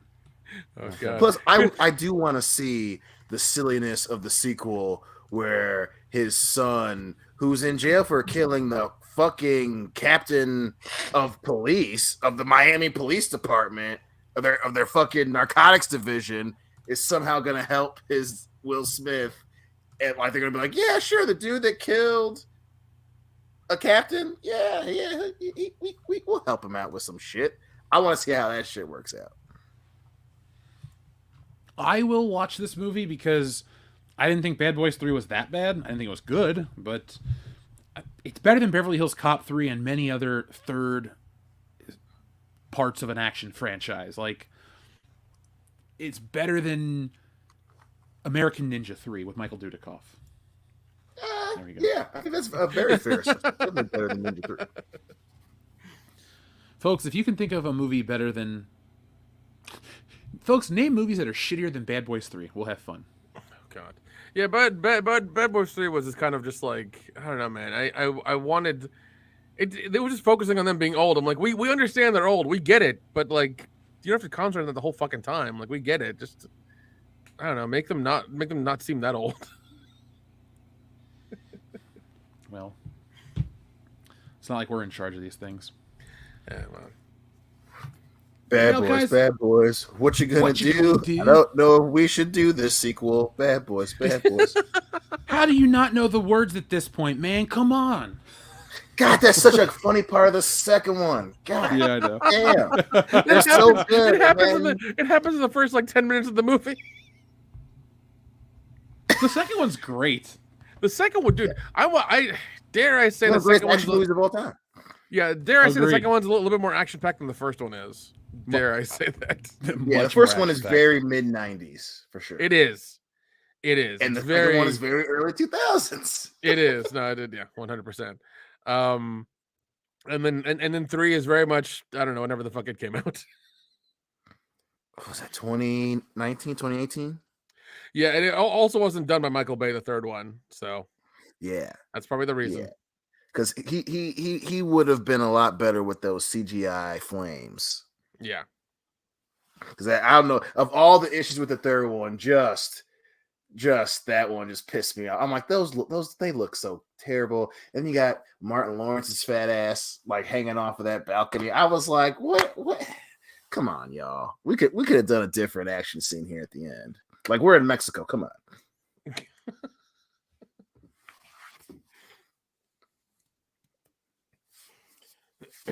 Yeah, I wish. Yeah, I wish it was a little bit better. I mean, it's still fun, right? And I like the premise is still good, but god damn, man, it's just, and I usually love movies, current films, especially action movies, you know, that are similar genre stories, right? And I was like, I remember sitting there and messaging you guys. I was like, it's literally the plot of a kung fu movie. Yeah, no, it is. It is. Like, what the fuck? Like, oh man, Like his illegitimate son comes and looks for his illegitimate son, like starts like is working for the bad guys. Yep. And he must and he Get must find his by dad his- who's by a his cop. angry mother. Yeah. God. She was fucking hot though. Oh my god, she was hot. Damn. Ooh. Listen. If there are a few stereotypes that I'm on board with, and one is that it is hard for any dude, red-blooded dude, to turn down a fine Mexican woman. Like, goddamn. That's like that. true. Like, I'm not mad at him for getting a chick pregnant in Mexico when he was apparently working undercover when he first joined the fucking force. That makes sense. Don't worry about it. Don't look it up. Even though him and Martin have been together all the time, forever and always. But yeah, Right, they were in each other's fucking high school. I mean, they went to high school together, but apparently fucking Mike ran off fucking fighting the cartel, I guess. With a fine ass Mexican woman got pregnant by him. Yeah, Yep. sure, we'll go with that. That's the plot of our movie. By the way, I'm stalking her Instagram, and she has not aged a day. Oh my god. Who? Rosalind Sanchez? Who are you talking about? What's her name? Where the fuck is it? Because she was in Bad Boys 2. We're still talking about that? No, Bad Bro, Boys he's 3. talking Bad about Boys 3. Hayek. Oh, Salma Hayek looks great. Yeah. It's funny because I follow both on Instagram, so he's 100% right either way. Yep. So, guys, pick up those chins for a minute because, well, I have to take my own advice. Talking about, married Mexican women, Dion, the ladies at my grocery store, they're all over. When you come out to visit, we'll just go grocery shopping and you'll see what I mean. You might end up with a new family. Oh god. Oh god. Listen, goddammit, don't tease me, man. If I can pull it off, you know what I'm saying? Find me a nice, angry Mexican cartel widow. I mean, look, I don't know if she's angry, but the MILF that works at that's the manager of the grocery store might be right up your alley. So if that happens, we're gonna get a call from Beyond. It's like, "Hey, guys, we gotta stop doing YouTube, but you guys gotta start traveling all over the country for some reason. I got a package for you." Or hey guys, for the show, I gotta start going by Johnny Nunez. Well, at least you're not Johnny Wishbone. That's true. It's like Kibbles and Bits, but different. Or Johnny Bananas. Oh, Kendo, we have some Axel Foley related buttons to press in a little bit. Now, guys, the image on screen in front of you is the King of the Hill. Now, is just King of the Hill. King of the Hill is getting a reboot in a couple years, I guess. And I don't really want to go in and talk about the unimportance of a reboot or any of that shit. I want to ask you guys a couple of questions about this show because King of the Hill is the rare example of a show that appeals to everyone, is for everyone, and knows how to talk about topics that can get people who are confused on board by the end of the 22-minute episode. King of the Hill is what I would call a unicorn show, where it's perfect in every way. It's funny, it's topical, it's emotional, it's heartfelt, it's got every element covered. I'm worried, though, in the modern day, will King of the Hill be able to keep that temperate line that it has ridden the entire time? Because King of the Hill was ahead of the curve talking about transgender issues, certain stuff with parents, identity stuff that we deal with today. Hank Hill handled 15, 20 years ago. And so, do you think, here's the question I'm asking. Do you think King of the Hill will be able to operate in the modern setting? Kendo. I do, as long as they handle all that stuff the way they handled it for the 13 years it was on TV, between 25 and 15 or 12 years ago. If they do not make it the show, but it can be a part of the show and it's just handled in the way that King of the Hill handled all that shit back then, I think it could work just fine. What about you, Nick? What? I don't think so. I mean, I have very little faith in reboots and things like that these days. I really do. Fair. Dion, what do you think about the question I asked? Do you think King of the Hill will be able to operate in today's setting? The question that you asked, I'm going to say no, man. I think, don't get me wrong. Mike Judge is the fucking man, but there's just, it's just very difficult to win against. Right now, that entertainment machine is built on going with what's the hottest thing right now. And don't get me wrong, obviously, different groups deal with different issues, and we're trying to work through that. But, there is no doubt about that, especially any big studio, whether it be movies or television, they see that as a way to get asses in seats, so to speak. They think that people want to see that type of stuff. And even with Mike Judge being Mike Judge, it's going to be really tough for him to have content that's thoughtful and hits all the right notes when they're going to be pushing like, hey, bring this up, say this. The episode has to be about this. You have to have so many episodes about this. Talk about this. It's going to be a lot of meddling. Because no matter what anybody says, they think that topical shit is what people want to see, and and it's hard to be subtle and thoughtful no matter who you are. And I just don't think. And listen, and that studio knows what King of the Hill means, and they're going to have a lot that they want to get out there that they think young people are going to want to watch. And it's just it's a tough monster to take down, man. And you know, I don't think the King of the Hill can pull it off. There are gonna be a lot of fucking, you know, they're gonna have Trump references and all this other bullshit, and you know, they're gonna want to be on the nose about things because they think the viewers are dumb and they think that this is all the poor folk think about, you know. So it's tough. It'd be I got faith, but no, I think right now where we're at, I don't think the King of the Hill is gonna be able to pull it off. Well said. I don't think Mike Judge or Greg Daniels are the problem. Who owns Hulu? Disney is part owner of Hulu. Well, Disney owns 70%. Yeah, Disney owns 70%. I think Comcast owns 30%. And then I realized too, it's a Fox show, so Disney just owns King of the Hill outright. It's like it's theirs, and Yeah, so they're gonna jizz all over it and mark it as their own. I'm worried we're gonna just watch the characters become a mouthpiece for someone else's message, not the actual creators. That's it, because I don't think Mike Judge is anything but awesome. I was watching Office Space earlier today, or at least clips of it, and I just realized like everything with the exception of Extract that he put out was great. I loved it all. I own it all. Big fan, big enthusiast. You know, I'm friends with a lady that works on King of the Hill. That's something I take great pride in. I mean, shit, for my birthday, she wrote me this card. It's like, to a great King of the Hill fan. Like, I really took it to the next level for really digging this show. I mean, her husband worked on Star Wars and stuff, and that's cool and all. He's been on the channel, but like, who gives a shit? It's King of the Hill. I like it more than Star Wars. And I'm really, I want to believe. I want it to be this awesome revival, and I'm going to give it the benefit of the doubt, because the Beavis and Butthead reboot is damn good. It's the best Beavis and Butthead reboot. And yes, there was a 2011 reboot and it kind of sucked. This one is great. It's funny. Beavis and Butthead are back.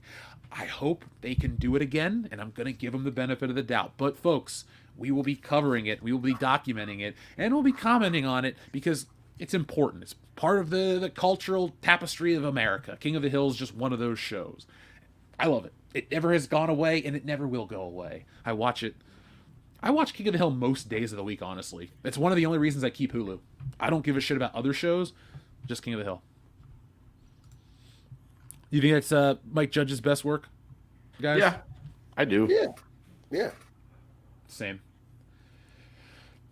Let's see if the audience is saying... they're talking about Office Space. They're quoting Office Space. Dale would be way more of a conspiracy theorist. I wonder if Dale's going to be able to... Well, I hope Dale is still Dale.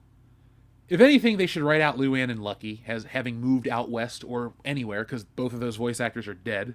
Correct. So, just other than that... All right, guys, one thing, and then we'll move on to the next subject. What's one thing you want to see from this show? For me, I want to see Bill actually get ahead in life, because on this like 10th reviewing of the King of the Hill series, I gotta get mad that they set Bill up for success and like he runs with the ball, but then they write some bullshit to make him suck just to fit back into the status quo. And after a certain point, I'm like, it's just not funny anymore. So when Bill threw away his barbecue empire or his date with the governor, all those, it's like, yeah, once or twice it's funny, but this is a revival. Bill should have got his shit together. What do you guys want to see? Chuck Mangione. Nice. I'd like to see him too. Feels so good. I mean, I want to see a nice little takedown of you know that popular mindset, man. Like I want to take a jab at some folks that are really really really sensitive. If anything, poke a lot more fun at the social media motherfuckers who love to talk online. I think that would be absolutely perfect for this show. Well, folks, 2020 whenever is when the show drops, and we will be covering it here on the channel. Now, Dion, you weren't here a minute ago. We have a button that I'm going to press out of context. It's our WrestleMania banner. So, folks, if you want to know about our WrestleMania meetup, here's all the information you need to know right here. Attention, all wrestling fans. Get ready for the ultimate fan experience at the WCBs WrestleMania Fan Meetup in Los Angeles, California from March 30th through April 2nd. This event will bring together the biggest event in wrestling and your favorite podcast, as well as diehard fans from all over the world. This is the perfect opportunity for fans to connect and celebrate their love of the sport as well as their love of us. So mark your calendars, grab your tickets, and get ready to suck it and join us live. Don't miss out on the ultimate fan experience at the WCBS WrestleMania Fan Meetup weekend in LA. And if you're not a wrestling fan, there will be other YouTube creator events, including a trip to the brand new Super Nintendo World at Universal Studios. So listen to World Class Bullshitters Live for more updates, and for more information, email worldclassbs@mail.com. Thebestmail.com, jabroni.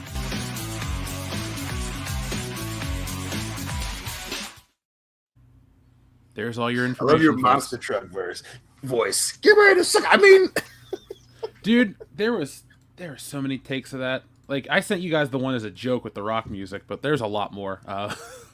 I like making advertisements. It's like I went to school for this or something. I know, man. It's crazy. Yeah, all right. Now, let's check back in with the audience, guys. Dion, would you like to pick a number between 1 and 69, please? I would. I will take 69, sir. Thank you. Has the jury reached a verdict? Hold it! Billy, I need your help, man. All right. Axel.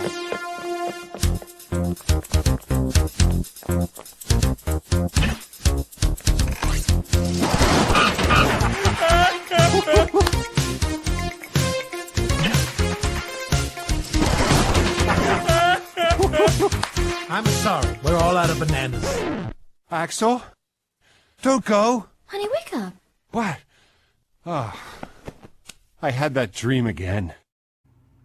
That's my new favorite Axel Foley button of all the buttons we have on the show. Oh my god!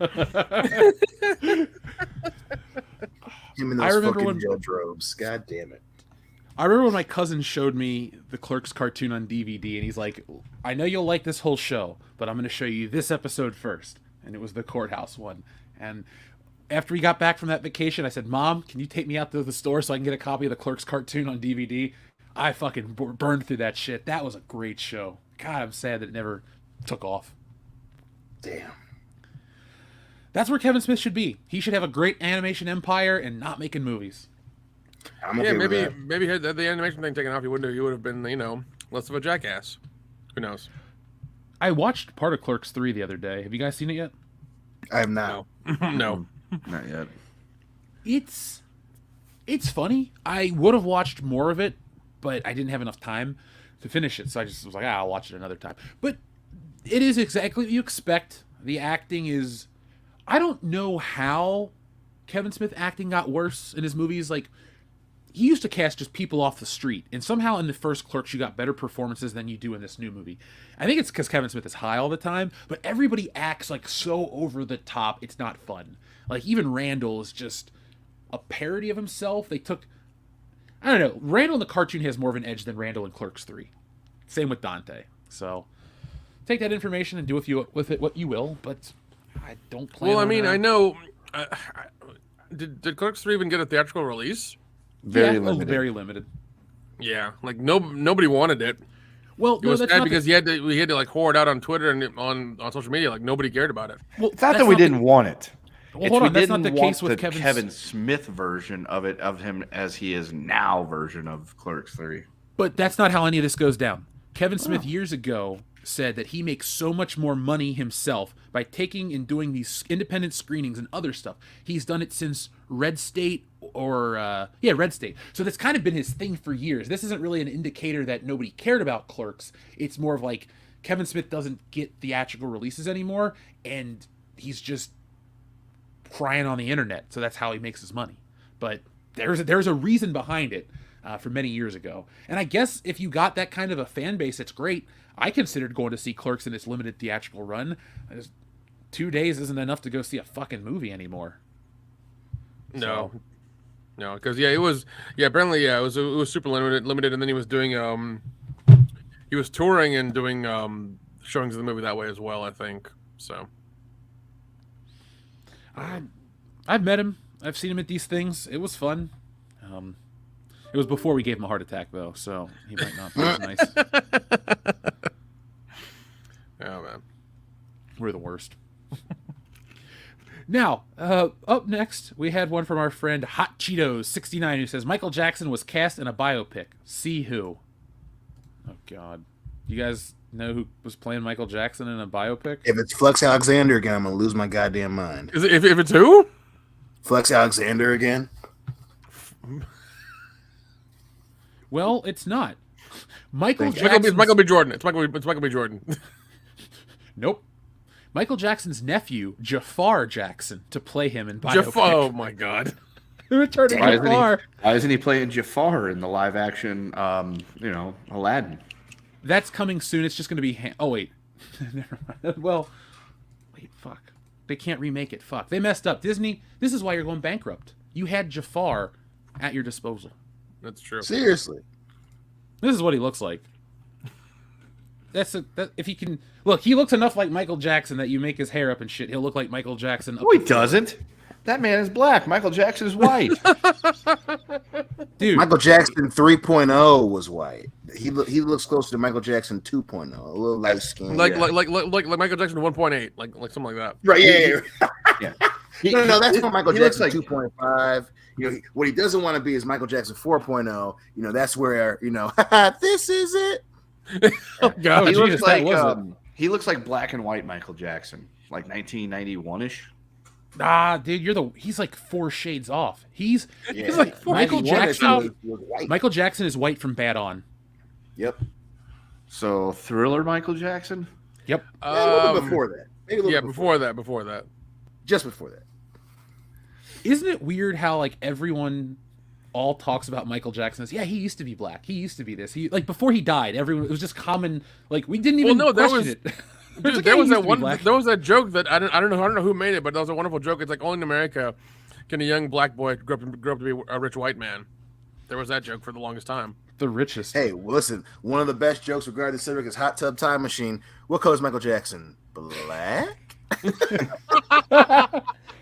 That was in the fucking trailer. I love that shit. Yep. And listen, that's the one thing that you can say that, hey, some way, somehow, America can come together because no one gets mad about the fact that we all still make that fucking joke. And we're all like, yeah, he had some shit going on. But yeah, he ended up a white dude. God bless his soul.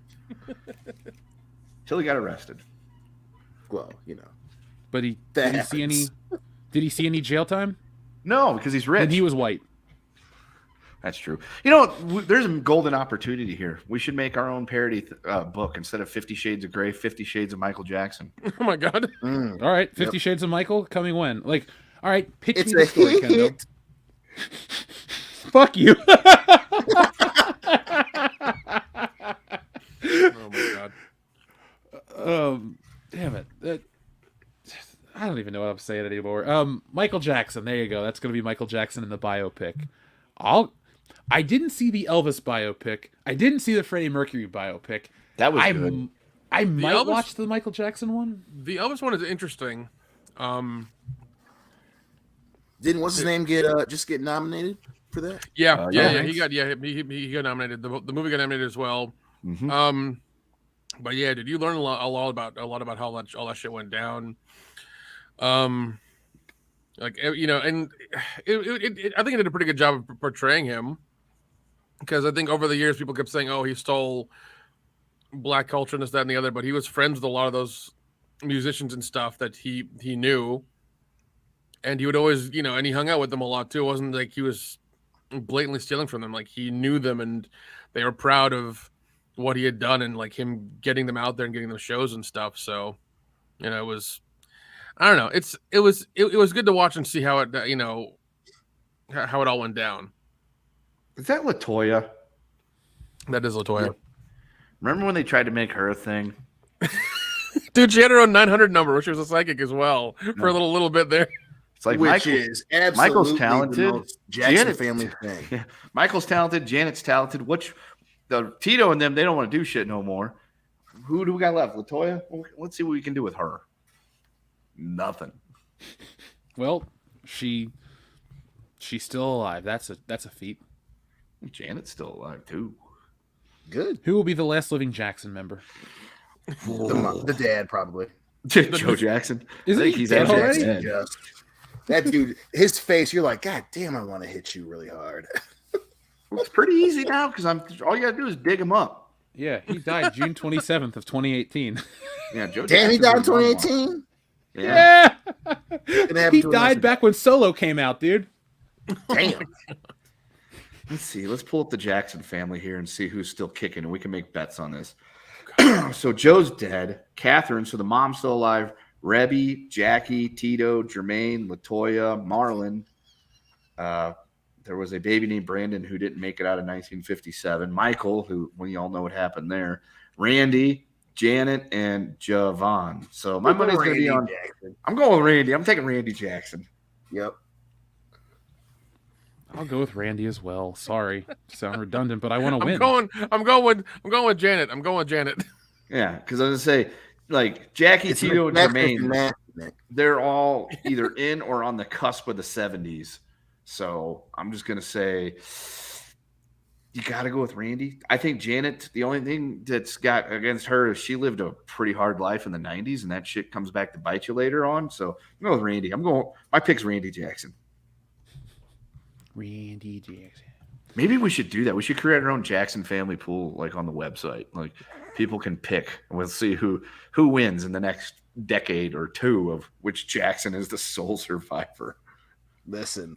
Right when you said Cesario Japan said the same thing. I'm in, motherfucker. Let's go. Yeah. By the way, Deadpool. Jackson family Deadpool. We're not even going to get into everything else. We're just going to go straight up just Jackson family.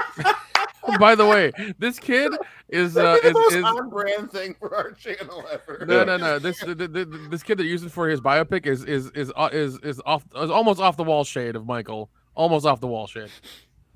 Is that how we're gonna If like the name gauge of it? that biopic isn't off the wall, I'm gonna lose my shit. Hey, No, remember? I'm looking at the cover right now. He's a little bit lighter, but he's almost off the wall shade. So, guys, I actually know what we're gonna do to coincide with this Michael Jackson movie. Oh God. We're not gonna make a comic. We bought a domain a few months back. Celeb Confections, remember, right? Oh, We're gonna offer Michael. We're gonna want offer you to know that I love you for this idea. Michael Jackson chocolate bars. We'll name them by each album, and there'll be different levels of cacao. So it's like Off the Wall is going to be our darkest chocolate we offer. Thriller is going to be a little more milk. Thriller is milk chocolate because everybody loves milk chocolate. Then Bad is going to be our own blend. It's going to be like a white chocolate, light cacao mix. And then we're going to fucking T-shirts. Chocolate is so much fucking better. Yeah. Wait, See? We could go a bit darker too, because I mean, we could just go Jackson 5 when he was straight up all the way. That's gonna have like coffee beans in it and shit. Yeah, I was just saying because he was still. I mean, he was pretty black back then. You know, ABC 1, 2, 3. You know, I'm gonna be a different shade of me. You wait and see, and then that's. Well, yeah, didn't Jackson 5 make a Christmas song about like mom kissing Santa Claus or some shit like that? Mm-hmm. Yeah, they did that. Yeah. And then Joe beat him. Fair enough. He heard. Fair enough, but you know, I know what you're talking about. He smacked the shit out of her. He's like, "Oh, you cheated on me with Santa Claus? Whack, whack, whack!" And then he beat the kids for not telling him. Goddamn Santa Claus. So Dion, I just wrote our commercial for the Michael Jackson chocolate bar. Michael Chocolate, yeah, the Michael Chocolate Jackson bar. No, we're gonna get Chris Tucker. He's gonna He's just gonna do all his Michael Jackson impressions as we, coach him through that. You down? You kick it with the wrong leg. Get out, Lee. Wait, wrong movie, man. Sorry, I only know one. Yeah, I'm sure. I'm sure Chris Tucker's on Cameo. It's fine. You know he ain't doing shit else. Rush Hour 4 is coming out, guys. Hooray! Yeah, there we go. So that was from a super chat from our friend. Who sent that in? Oh, okay. That was from someone else. Oh yeah, it was from Hot Cheeto 69. Xavier to God says, "Fuck, marry, kill, blondes, redheads, and brunettes." All right, that's easy. Marry redheads, fuck blondes, or marry brunettes, fuck blondes, kill redheads. You say kill redheads? I put it in my book. It's enough. Damn, dude. Yeah. Just a... Fuck blondes, marry brunettes, kill redheads, because I don't want to be a fucking conformist like all these other people where the redhead thing is the flavor of the month. Be like the cool kids and say how redheads are the best. I'm sorry, flavor of the generation is what you meant, sir. Whatever. Yeah. I've liked redheads for a while now. It's not just a popular thing. I've liked them for a while. So So you're a redhead hipster, huh? yeah, I am. Okay. I liked them before. I liked them before you did. That's right. Fucking loving redheads is a goddamn staple of manhood, sir. So my answer is clearly the same as Nick's. And I had a crush on my friend's sister when I was a freshman in high school. Okay, calm down. At least you put that. There's a redheaded girl at my school. I fiend for that girl for years. Yep. I'm happy for you guys. Yep. I mean, yay. So it's marry redhead, fuck blonde, kill brunette. There you go. Kill them all. Fuck We're shipping through a whole new door. redheads, marry brunettes, kill blondes, because that's what I do in real life. No, I'm just kidding. But anyway, the point is, Wait, what? redheads are crazy, and you can't marry them. But hey, they're redheads, so it's okay. All right. So, Georgian, thank you very much. You're next. Goku McDuck. God, you're also next. This keeps jumping. Thank you, Xavier to God. Fuck, marry, kill. Blue hair, green hair, pink hair women. Kill them all. Kill them all. No, love them all. Give me some flavors. Sue you and have you arrested because they'll be like, he didn't consent. I didn't consent. Yeah, and if I'm here for a good time, not a long time. And if it's Dion case, you getting hung. God damn, Nick. I would like to point out that was Nick that said that. For all you people that got our voices confused, that was not me. Nick, we're only down in places like Mississippi and Alabama for like a weekend. Mississippi power. Yeah, roll tide. Power, goddammit. Them Mississippi girls are. you don't take them home though. No, you don't. I didn't. The last time I was there, I went through Mississippi to New Orleans. Yeah, you did. Much better Yeah. pool to draw from. I was gonna say that was my experience as well. I stopped for 10 minutes at the Whataburger in Jackson. Was like, I'm out of here. It was 9.5 minutes too long. I will never forget when we went my first fucking Mania, and we stopped in Mississippi to get gas, and like the people, I went in for something. And then Jeff followed me, and they were looking at us like, "What?" Which, don't get me wrong, I'm sure a part of it was we weren't from there, but also a part of it was we weren't from there. You dig? And we got back to the car, and Jeff's just like, "Yep, this is Mississippi." Yeah, but well, I mean, they'll do that, but they ain't gonna fuck with you. Come on. Look at Jeff. Jeff is 7 feet tall. Come on now. Listen, that's fine too. But at the same time, we had a Bullets rule. can stop giants. We had a rule. We're like, listen, just don't go off by yourself. Yep. Yeah, you don't do that. Isn't it sad in 2014 we actually did that? We were like, oh shit, we should. Dude, I remember going to a spring break once. We had to get gas. They're like, yeah, well, some of you guys should stay in the car. We were up in the mountains going down to Virginia. It's like, all right, we get your message. Yep. Well, and here's the thing: it's not you, it's them, and the way they've been fucking brought up. That's all it is. Oh, I wasn't offended. I just wanted to survive. They're backwards, toothless fucking hillbillies, man. That's how that bullshit is. Okay. Regardless of whether or not that's true, I have never had a problem in any of those states. Like, yeah, I go in, everybody says pretty crazy. hi to me. That's good. They're all very friendly towards me. I mean, I don't see what you guys must have been in a totally different, place. Well, yeah, I don't know. Yeah, I can't think of a reason why they would be nicer to you. I get it. Personally, I know you, so I'm very biased in my opinion of you. But I'm sure if you think hard enough, there may be a couple differences. They might have just been like, "Wow, that guy's clearly a school teacher and coaches football. He's salt of the earth. He's nice. Right. Let's smile at him." And they're also like, "Hey, there was a dude a couple years ago who liked people who had a certain hair color and a certain eye color. He's close to that. He's one of us." You know what I'm saying? And it happens. And we do what we gotta do. You know what I'm saying? Ronald Reagan had brown hair. The actor? He did. Yeah. The actor? Okay. Yeah, no. I mean, well, once again, it is the South. There are a lot of toothless hillbillies there. I've lived here for my entire life, but I'll still give it shit every fucking day.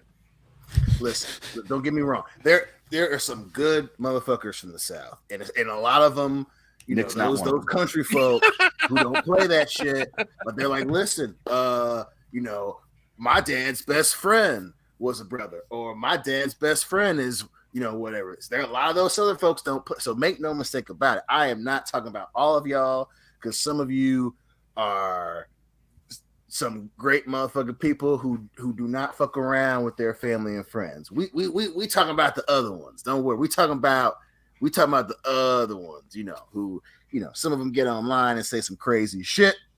We talking about that. The rest No. We're talking about the ones who can't even get online, all right?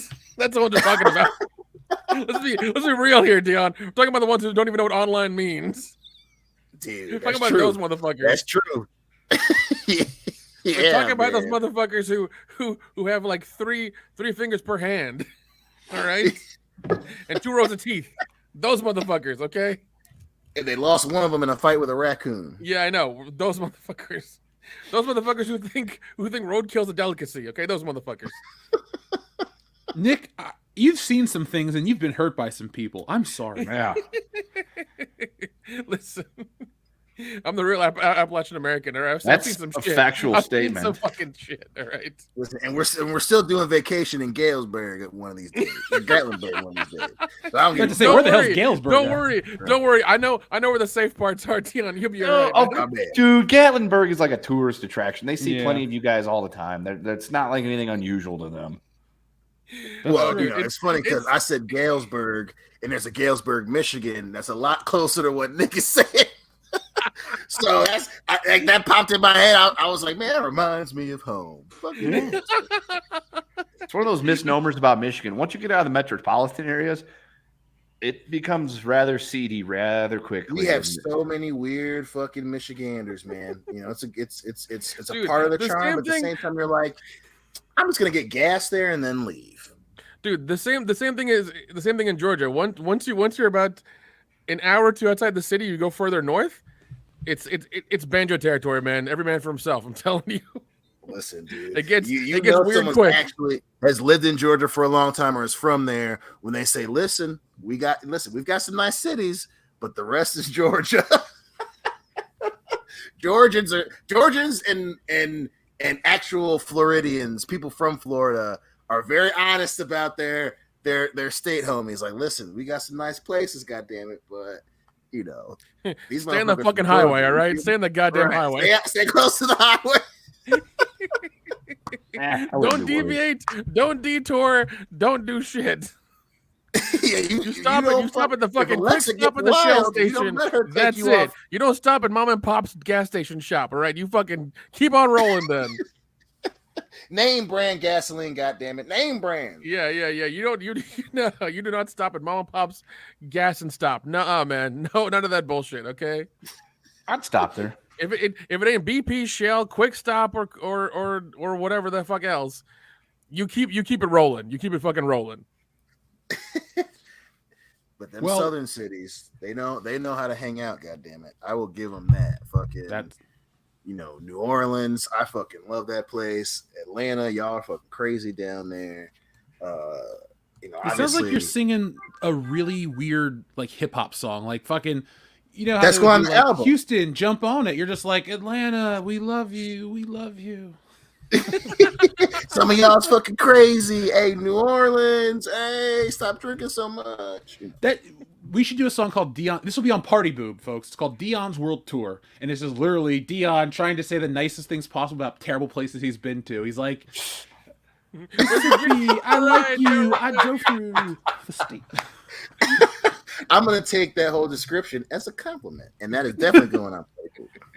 Nice to the shittiest places he's been to. Your ass is crazy too. Or we could do it as a parody of the "I've Been Everywhere" song by Johnny Cash, and it's just you shitting on all these places that you hate. All I'm saying is just get ready for that Grammy acceptance speech. I'm gonna slap you on stage. I wrote this song, bitch. As long as I get to hold the trophy, let's fucking go. Let's do it. I don't care. You can hold the trophy, sing the song. We're all cashing the checks. Do it. It's a joint endeavor. Oh, good. Now, oh my gosh. we have 2 more Fuck, Marry, Kills, and then we're going to keep on rolling. We have a lot of stuff to cover still, folks. Xavier to God says Fuck, Marry, Kill, Spider-Man 2, The Empire Strikes Back, and Terminator 2, Judgment Day. Oh, you bitch. Marry Empire, fuck Spider-Man, and kill Terminator. I feel bad just saying that. But goddamn. I'd rather watch the other 2 than Terminator. That's what it really boils down to. Well, I'll marry Spider-Man 2, fuck Empire, and kill Terminator 2 as well. Fuck. I'm gonna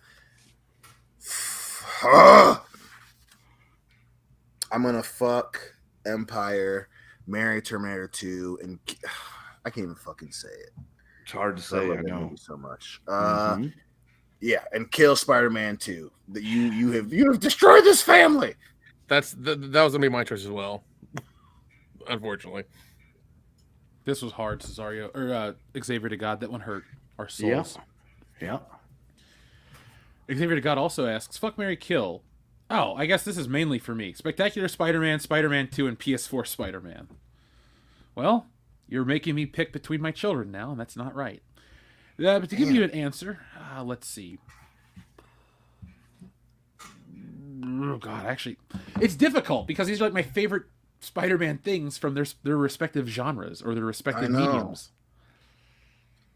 You even call it Spectacular Spider-Man. I'm going to have to marry Spider-Man PS4, fuck Spectacular, and kill Spider-Man 2. I'm, for the first time in my life, thinking, am I going to kill Spider-Man 2 in some way? Because the thing about the Spectacular Spider-Man is it's only 2 seasons, but it represents Spider-Man better than the Sam Raimi movies. And I love the Sam Raimi movies. I'm not here to shit on them. But the Spider-Man PS4 game was something special, too. Yeah. I'm gonna pull the dickiest dick move. I'm gonna fuck the Spectacular Spider-Man. I'm gonna marry Spider-Man 2, and I'm gonna kill the game for the most bullshit reason ever, Dion. You wanna hear it? Because they replaced the voice? No, I don't care about any of that shit. I've only played the original version. No. I hate the original costume they designed. That white spider and shit. I thought it was ugly. Really? So yeah. I'm a purist, man. There are 2 recognized, acceptable versions of Spider-Man to me: the classic red and blue suit or the black costume. I don't like anything. Listen, else. I get that, and it's funny because every time that this comes up, you and I get into an in-depth conversation, and I'm just gonna, just real quick. That's why you're my best friend. But Devin and I were literally talking about this when I picked him up from fucking school. I shit you not. So, and because he was like, because he brought his game over, or whatever, while his mom's away doing training and stuff, and he was like, man, I just don't like the white suit, the white spider. And I was like, listen, man, like I get it, but I like it as that one-off. It fits the story perfectly. It's its own thing, but it's still the same.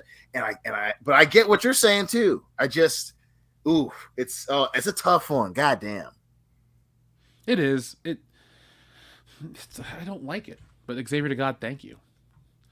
You know what, guys? Let's transition a little into some other stuff, shall we? Because we had some fun with those hard-hitting dilemma questions. Mm-hmm. Now, TLJ Screwjob, that's just wrong. We'll get to you in a moment, but thank you.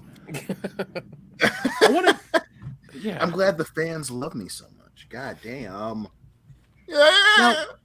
Now, speaking of love, they do love you, Dion. That's why they sent you money to buy assless chaps and other costumes and wonderful things. Folks, remember, when we hit the convention circuit, you can always send stuff in for Dion. We have a confirmed date for the Cincinnati Comic Expo. Let me pull that up real quick because, guys, last week when I said I'm going to get a table, it was more along the lines of, I signed up. Hopefully, they'll get back with me. They did. I paid for the table. Everything's locked in. So you can come hang out with us at the Cincinnati Comic Expo this September. I believe it's the 27th through the 29th. and you can come get a copy of Wokebusters in person. You can buy a copy of Stealing Solo. You can grab some of the stuff we've made over the years, or you can just come hang out. But there'll be prints, there'll be awesome things to grab. It's going to be a lot of fun. We might even make some very rare, exclusive convention merch that you guys can get in person from us. Speaking of conventions, Jeff, I was at one this last weekend. Oh. And I had met some of our convention friends and some of my convention friends, at it. And it seems that they were having the same problem we are with, the one we were trying to get. Well, then you know what? It's funny, folks. People are like, "Oh, what's the problem? What's the problem?" They're the problem. All right, we've heard about this for years. Because these are people who I've seen and you've seen at that convention all the time, and even they can get a response. I have worked the part that pisses me off, dude. I worked there for 8 years straight, double shows. Dude, it's where we fucking met, man. Yeah. It's bullshit. It's bullshit. Yeah. And I know people are like, well, just go to other shows. Look, there's a difference between a comic show and a horror show. Comic shows are way too family friendly. I can't take Tits and Art to the Cincinnati Comic Expo, but I can take it to Horror Hound because Horror Hound is surprisingly family friendly, but it really runs the gamut of acceptability. Like, this is not a Disney convention whatsoever. We can't go walking into a comic show with a giant cooler full of beer to sit at the table and get hammered on all day, but we can at the horror convention. Yeah, creative about it, This is a comic expo. Oh, look, I love my town, but man, they are some very closed up, buttoned up people when it comes to like fun. And so, oh god, this is a comic expo. I'm not going to say anything bad because I'm working it. Why am I going to run my mouth about a convention I'm going to work at? I've worked it before. It's nice. We worked it together, Nick. Yes, we did. It's not Horror Hound. No, it isn't. It isn't. No, it was no. This is like this. Yeah, we did. Me and my friends did Days of the Dead in Atlanta. One thing I will say they fucked up on is they didn't tell anybody, but like the Saturday night entertainment that was supposed to be a band and shit made it at what the fuck was it? It was basically an arena. It was like basically an arena down the road, like a mile down the road or 2 miles down the road or something like that. And they didn't tell anybody, and they didn't put it on any of the flyers that you had. It was somewhere else inside. It's besides the hotel. So everybody was pissed off because you either had to get your car out of paid parking from the hotel, go pay to park at this venue, and then pay to get in, or you had to pay to get an Uber down there and then pay to get in, and then pay to get back. That's bullshit. So everybody was really, really fucking pissed at them because like the place was fucking quiet Saturday night, and I was just like, this is a horror convention. It's not how it is. There's supposed to be like karaoke and like film festivals going on and all kinds of. There was nothing. It was dead quiet. It was fucking terrible. That's disappointing. Yeah, it was really disappointing. A lot of people, because nobody was going on, and like this, it was a last minute thing they probably I think announced on like Facebook or some shit like, oh, it's here at this place. Yeah, it was terrible. It was terribly done. Well, when we go to the one at Executive Doctor, it'll be much better. But folks, come hang out with us at conventions. Nick goes to cons all around the country. I go to cons around the country. We're going to make it an official event. And by the way, folks, it's September 22nd through the 24th. That is the Cincinnati Comic Expo. So if you're one of the listeners that are like, oh man, I miss you guys at Horror Hound, not our choice, not our fault. We might no. We've talked once again. I talked in person with friends and people who've done that one for years, almost a decade, like we have, and even they've had problems communicating with them, talking to them, getting any information from them. It's their fault, not anybody else's. So don't blame us, blame them. And if you want to send your hate towards them, find their social media, talk shit to them. It's not our problem. Honestly, folks, what you want to do, or what we'd like you to do, is if you have a problem with us not being at Horror Hound, just ask them, why do you not respond to your emails? You won't get a response either. That's true. I mean, that's what you gotta do, man. It fucking sucks. I've got so many great fucking memories from there, and it's just like, what the fuck are you guys doing? Like, it's, you have a thing here, and, for you to fuck it up, it's just fucking depressing. Yeah, it's terrible. It's fucking terrible. What we'll do is we'll find other horror shows to work.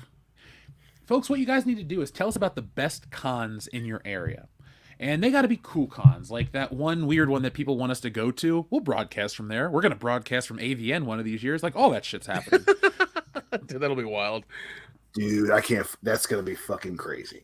I mean, Who's there's gonna be always the first one to get kicked out. Oh God, who's gonna be the first one to get kicked out? Either me or Dion. Either me Yeah, or I was gonna. I didn't want to Yeah. be mean, but I was like, probably it's gonna be me or Nick because Nick and I drink. And Oh yeah, and that's and, the and, and we that's get the- and yeah, and we get handsy, so it's gonna be him or me. Yeah. Mhm. Well, folks, join us at AVN to see if Nick and Kendo can avoid getting caught. Or sorry, Nick and Dion can avoid getting caught. Kendo and I will be there What do you watching say them. fuck me for?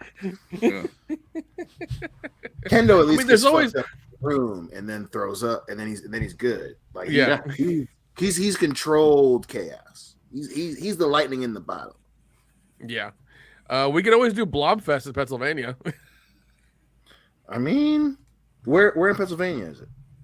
Let me check exactly. Because last time I was looking, I thought that shit was over near Penn State. And I was like, I mean, that's not wrong. I still think we should do the Mothman Festival. I'm down with that too. Oh yeah, that'd be fucking awesome. so have we just become like a counterculture other branded podcast as well? Like we're covering all of our bases. Yeah. Man. I mean, that's gonna be. I mean, obviously, the hesitation to Nick's response, I'm guessing, is we don't want to go too far down the rabbit hole. But absolutely, man, I think that's going to be the next flavor of the month thing. You know, I mean, especially the way that the Halloween trilogy went. You know, that the quote unquote counterculture, especially specific niches like horror, is going to be you know, people are, you know, when you have studios go out and take chances on things that you've seen done in that genre. It does well, and that's going to be the next big thing, man. So I would absolutely love to do that shit for the So Mothman Festival 2023 is September 16th through 7th. It's like 16th and 17th. Wait, it's the weekend before Horror Hound, pretty much. Yes. So I'll have Yeah. to be in Ohio. Fuck, we might have to go to the Mothman Festival. Well, Richard Yeah. will be there. Because I mean, at least the Mothman was real, unlike that other shit. So Yeah. it's like, yeah, totally. And I've seen it. Blobfest is July 14th through the 16th in Phoenixville, Pennsylvania. I thought you were gonna say Phoenix, Arizona. I'd be like, okay, I can go to that easily. Yeah, you can. 5 hour I drive. almost read it as that, but it's Phoenixville, Pennsylvania. Fuck. What are they doing in Phoenix, Arizona? I'm sure. They're I'm sure breeding. there's a Skinwalker convention going on there or something. That's Yeah, isn't probably that gonna be a far- window rock, but Isn't the ranch out there? Skinwalker Yeah, right. Ranch is in Utah or Colorado. I thought that was in Arizona. Mm-mm. Let's see, Phoenix, Arizona conventions. I'm sorry. Oh, here we go, Kendo actually looked it I'm up. getting my X-Files episodes mixed up, man. I'm sorry. Listen, don't worry. There are plenty of MMA cards out out there in the Southwest, so we should Let's start doing see. that shit too. That sounds There's good. That sounds the good Winter too. Convention, which is going on right now or starting tomorrow. There's the Phoenix. There's something. The Super Bowl Experience, which starts on the 5th. Let's see, next month. Franchise. Oh, the National Money Show. We could go to the National Money Show. That can go in a lot of different directions. What the fuck is the? Ooh, here we go. On March 18th, the Women's Day Out Expo. Oh, Of yeah. course, we're going to be at that one. Dude, you're blowing the lead. We're supposed to announce that in March. Right, dude. Fucking Ray Skywalker, bro. Oh, God. Let's move on. Shall we? I don't want to talk about her. Now, folks, what is on your screen right now is The Last of Us, the new show from HBO. HBO. What's on your screen in front of you is The Last of Us from HBO. The Last of Us is a video game series that appears on the PlayStation brand of consoles. Anyone here played through The Last of Us 1 or 2? Not yet. Not yet. Same. Not a fan of. I haven't finished it. I played it. I don't like the gameplay. Yeah, Like I've said on this okay, yeah. platform. I played it for like an hour or two, and then I was kind of bored with it. So And then, no, Nick, you didn't play it for an hour or two. What you did is you watched an hour or two of cutscenes. You walked to a fucking car, and then you watched another 45 minutes of cutscenes. So yeah, that's true as well. The Last of Us 2 represents what my most hated part of gaming is. games made for gaming journalists, not games made for gamers, not games made for people on the street that might want to pick up a hobby. Games made for journalists because they want to get these games talked about as art. And that's fine. I'm an artist. I understand wanting to have your craft respected and talked about in a different way. But I don't like The Last of Us, what it represents, and I don't have a problem with it outside of just that. I don't care about the gay themes and all that shit. I'm not offended. I don't like your game for other reasons, so how can I even be offended that there are gay characters or any of this stuff? Not a problem for me. But it seems like a lot of people are upset, and so what's happening is people are claiming there's review bombing because people are critiquing the show again, but it's really not review bombing because the other two episodes have a 9.0 rating and this one has an 8.3 that features a flashback to a possible gay scene. You guys consider that review bombing, a 0.7 difference? No. I mean, no. It's like, even if you're talking about a crazy influx of reviews, like, no, man, it's like a couple points. What the fuck are we, calm down a little bit. Well, no, there's just a whole... It's like this shit is cyclical. There's always got to be a talk about so there's a 0.7 difference between the other two episodes and this third one, I guess. Mm-hmm. And so the entire leftist internet is being like, oh, because of the gay scene, there's review bombing and it's down this much. It's like if it was down a significant amount, more than fucking 0.7, 0.7, then if it was down like 5. Or okay, even 3, I'd say okay, you have kind of a story there. That's fine, but 0.7, are you kidding me? I think they're making a mountain out of a molehill, and they need to shut the fuck up. Yeah. So the whole controversy is the fact that one of the characters is explicitly gay in the show, but it's vague in the game. That's it. Like I said, I think this game is a problem because it's a game for journalists, not a game for gamers. It's not a vessel to... Like GoldenEye. We go on about GoldenEye, how much fun it is, how much fun it is, how much fun it is. The Last of Us and these other games are a very much directed experience by a couple people. And I just don't like that brand of anything. And I think the show, based on what I've seen, looks like a slightly churched up Walking Dead, which is why I passed on it. I will never get into this shit. I think as a brand, The Last of Us is dog shit. It's kind of derivative. So I wanted to talk though about the bigger meta issue of like we go through these cycles of every time a show comes out that people don't like something in, they get called the review bombers or they get called all these names. And it's not really slowing down. It's just kind of like in the beginning, it was like, oh, this is crazy. How can this shit happen? And people talked about it back and forth. Now it's just eye rolling. It's like, oh God, here's the fucking cycle again. The show comes out. Yeah. People don't like it. They're review bombing. They're racist bigots. Rinse, repeat. When does the fucking narrative change? Well, when those people get made fun of, because, even as someone, I didn't play the games, but I watched playthroughs on the first one. I watched a couple on the second one. Like, I haven't played the game yet. I have the game. I downloaded it when it was free because I'm a PlayStation Plus dude. And then, I didn't buy the second one yet, but I plan on eventually doing that, So I like the property. And even I'm like, God damn, man, like every fucking time, don't get me wrong. I'm getting HBO Max mainly to watch this show, so calm the fuck down. Dion, don't lie to the audience. You're getting it to watch Velma. It's cool. All right? Oh, yeah, totally. Man, I can't fucking wait to fucking watch that bullshit. But it's like, it's become part of the cycle now. Like, goddamn. Like, what do you want? What do you want? What do you want? Because every single time, yes, we get it. There are fucking bad people on the internet. We know. They say fucked up things to you and they bring up shit that you're dealing with. We get that shit.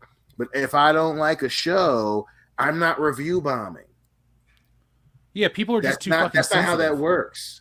And, and a lot of it's, the shit came to a head with Captain Marvel and it's just been the response, and it's just weird because even the people you're trying to reach out to, young people are like, oh my God, like Really? Is this what we're talking about? And it's just, it's going to change when journalists for Esquire and Vox and all these, quote unquote, journalists that are so hyper focused on individual issues without actually watching the fucking property, when they start getting called out on Twitter and Instagram and in comments, and it has to be consistent. You have to, don't get me wrong, don't say fucked up stuff to them, but when people respond with, here we go again, that's the only thing that's going to get them to change. And sadly, it's going to be a minute. It's going to be, you're going to have to continuously see instances of these journalists getting called out for their biases themselves before they actually take a fucking step back and just watch the fucking show and tell me about it. That's all you should be doing. Until that happens. The message. Fuck the message, man. Mm-hmm. I know. The message should be the story and you caring about the characters. But like you said, but like you said, Jeff, as soon as I saw the trailers for it, I did get a lot of Walking Dead vibes immediately. And that gave me PTSD, and I'm just like, nope, not gonna watch it. Not even gonna fucking look at it. Just not going to. Because I hate that show and it's so fucking boring, and we won't go into that. But also, like you said, 0.7 difference from the other 2 episodes. We shouldn't even be having this conversation, to be honest. There shouldn't be headlines. There shouldn't be any of this shit. It was a slow news week. That's fine. That's entirely fine. But also, just like them making a big deal out of this is pointless. Once again, if it was down 3 points, yeah, okay, fine. If it was 3 points or more, then yeah, make a big deal about it. But 0.7, really? Just because, and once again, it could be people who are tired of seeing that kind of stuff in a show that watch and was like, oh my god, I don't know. Oh, here it is again, being preachy. Whatever. I'm gonna downvote this episode.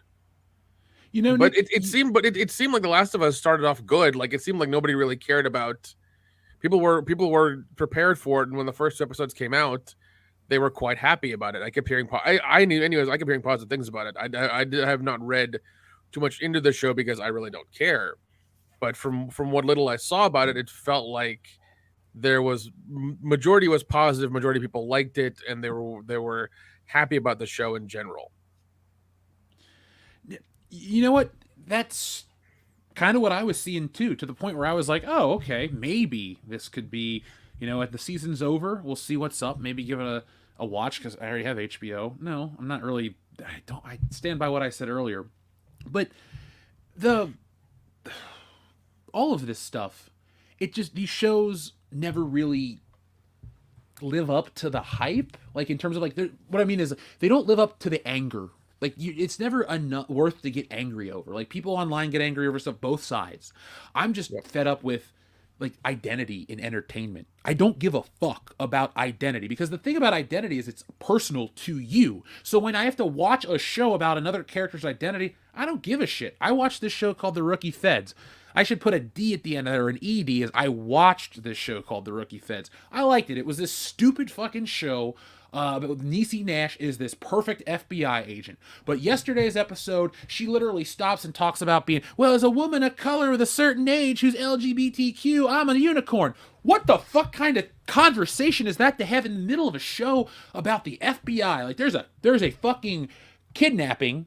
The girl's being held hostage. There's a ticking clock, and we have a subplot about identity. And every character was talking about identity of this and identity that is a person. Like what? And the thing is, this show's not normally like this. Like the regular show, The Rookie, which this is a spinoff of. Both of those shows, when they're not going down the identity line, they're fun, entertaining adventure of the week shows that you can turn on and turn off. Randomly, they get these episodes that, I'll just call it woke. I don't give a fuck. I don't like to use that phrase willy-nilly, but whatever it is, whatever you want to call it, it's this bullshit episode. They come out of nowhere. This week was this. The Rookie did it a couple of years back, or last season, and it's all about the topic of identity. These topics do not make good shows. This is the type of shit you fucking people can talk about at college and stay up real late at night and go, yeah, yeah, yeah, to each other back and forth about, And then you wake up and don't give a fuck the next morning. Stop putting this shit in our TV shows. This is stupid. And it's not about, I don't like your views. It's, I don't want the same fucking thing. If you feed me a cheeseburger and play me the same song over and over every day, I'm not going to be happy. It's called psychological torture. That's what they did to fucking, was it, Noriega. They played the same song over and over and over to piss him off. It's the same shit with entertainment. We're going to put identity politics into everything until your heads explode. Well, fuck your entertainment. I don't care anymore. This is the kind of shit that makes me want to build my own Plex server and live on a goddamn island. Well, I don't blame you. Yeah. It's just like, and it's not profitable. No.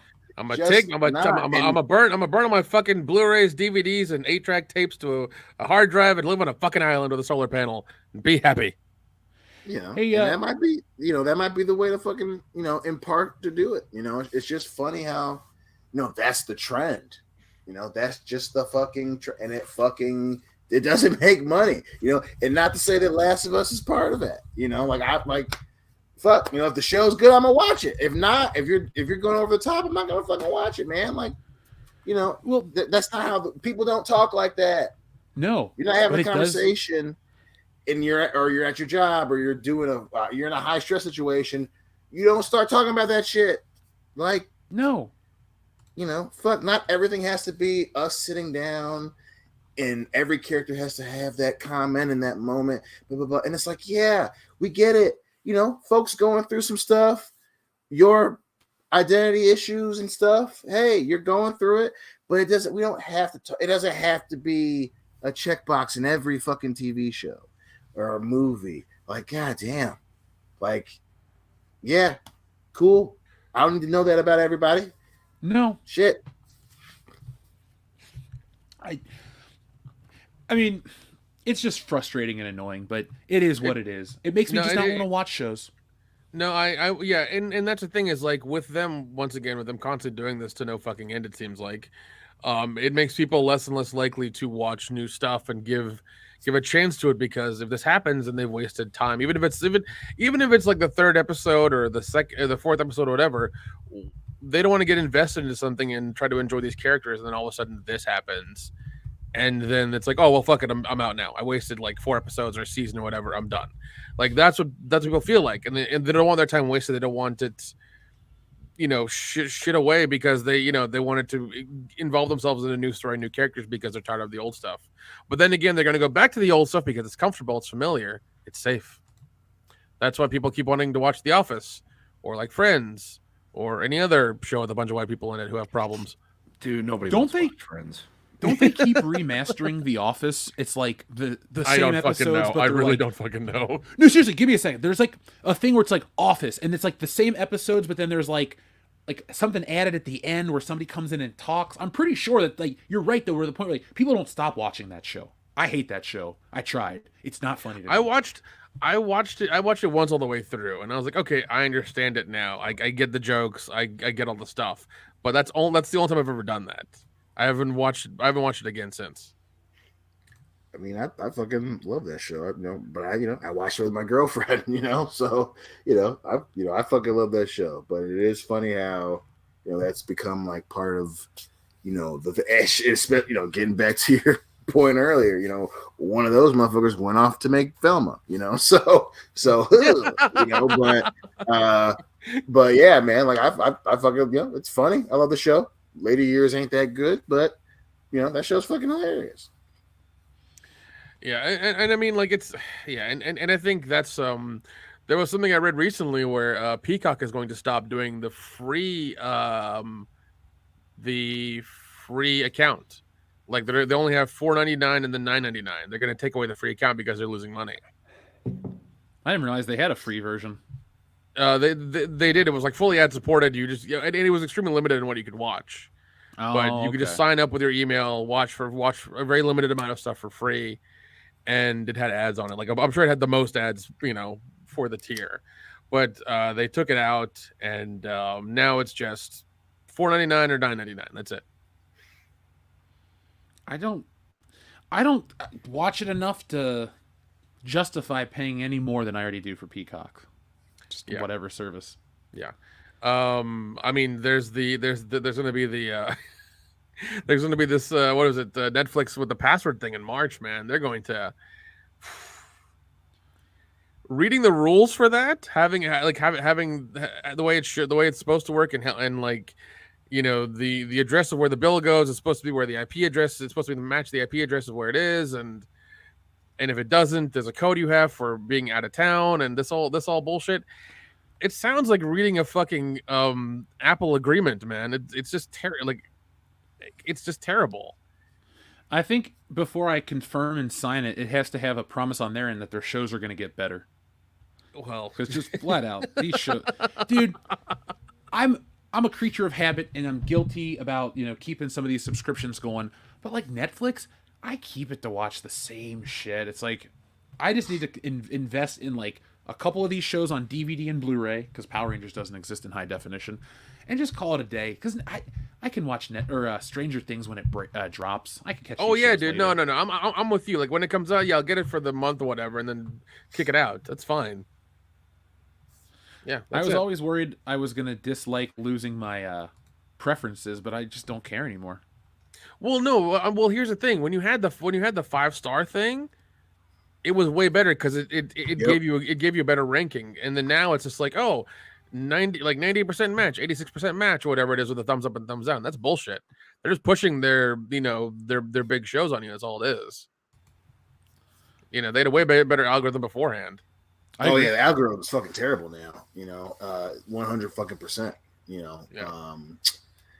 And even then, yeah, you know, we're gonna be in the same boat. We're gonna be like, yo, if this shit goes down, and you know, if we can't, you know, go on a trip and log into our Netflix, then yeah, we're probably gonna do the same thing. Like, yo, when big shit comes out, we'll get it for the month and then cut it. You know, because that's definitely gonna be a kiss of death. Not kill Netflix to kiss of death, but that's gonna be one of those generational defining moments where it's like, hey, remember when Netflix went to this for a minute? You know, this could be your fucking new Coke moment, you know. So and Coke, and that, you know, that's gone down in history in terms of, you know, that shit is taught in college, you know, that they tell you about shit like that. Like making those types of decisions can damn near kill your business, where you have to immediately pivot and waste millions of dollars for this shit. So yeah.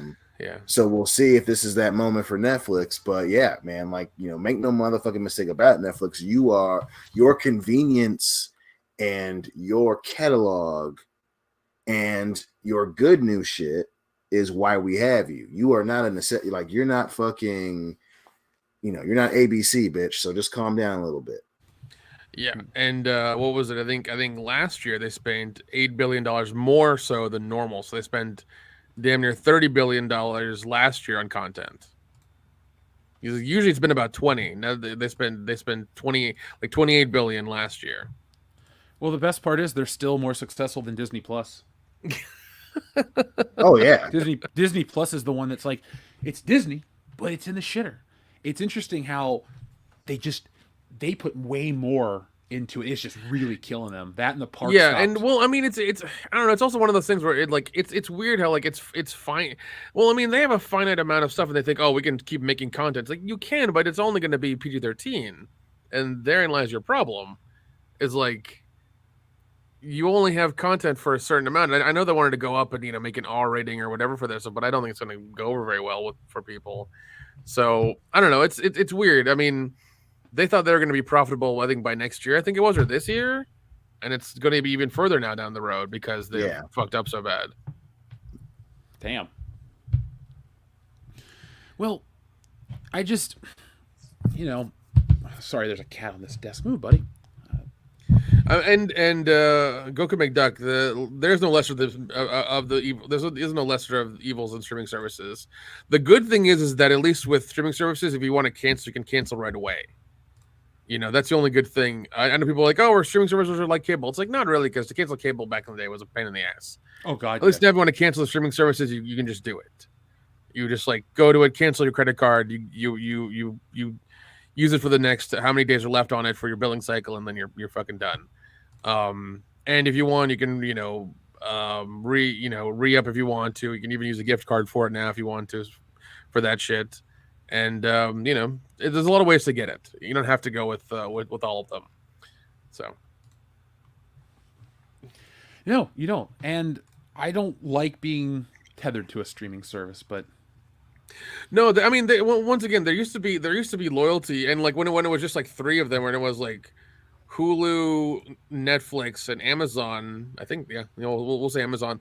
That was fine. It was okay. But now it's like everybody needs their own shit, and it's not working out. So, I mean, we'll see who buys what up and what happens.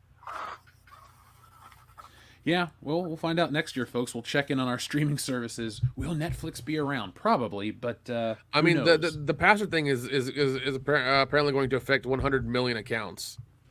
Yeah, me too, because I share Netflix with my... Here's the problem, though. Poor Dan. Dan and I have an arrangement where I use one of his streaming services and he uses my Netflix, and he's about to lose that. So, I mean, sorry for you, Dan, but it's just dumb. Like, it is. It is 100% dumb. It is 100% dumb. When everyone else was paying like $7 or $8.99, I was paying the 12 or 14 or whatever. Whenever the 4K 4-screen one existed, I upped to that one because I thought, well, I can watch 4 screens at once. My mom, I can watch it, Dan can watch it, and we can have a random person out in the wild. That's the only reason I subscribe. What I'll do, honestly, is if I were to keep Netflix, I would just raise or lower my tier to the cheapest one that doesn't include ads. Yeah. That's what I'll do to stick it to them. Fuck them. I'm not going to pay for the high-end shit. Not enough of their movies are in 4K to pay for it. I don't care about their TV shows. No, they're not. And I know they wanted to up the audio. One of the things they said is that they're on the highest tier. They're going to up their audio quality on the highest tier. It's like that's not good enough for me to fucking keep your streaming service. Sorry. You're not going to pay $20 a month just for spatial audio on 6 movies? No, fuck that. Good. The funny thing is, on Peacock, you have a 4K movie section on there that's kind of decent. They had Apollo 13 on 4K, and I watched that the other day. It was wonderful. And I hate to ever give a compliment to the Evil Mouse Corporation, but they have 4K versions of a lot of movies on their streaming service that you can't get elsewhere. Even if they were other movies that are available on other streaming services, they haven't always had, you know, the highest bitrate ones. But it's cool that they do.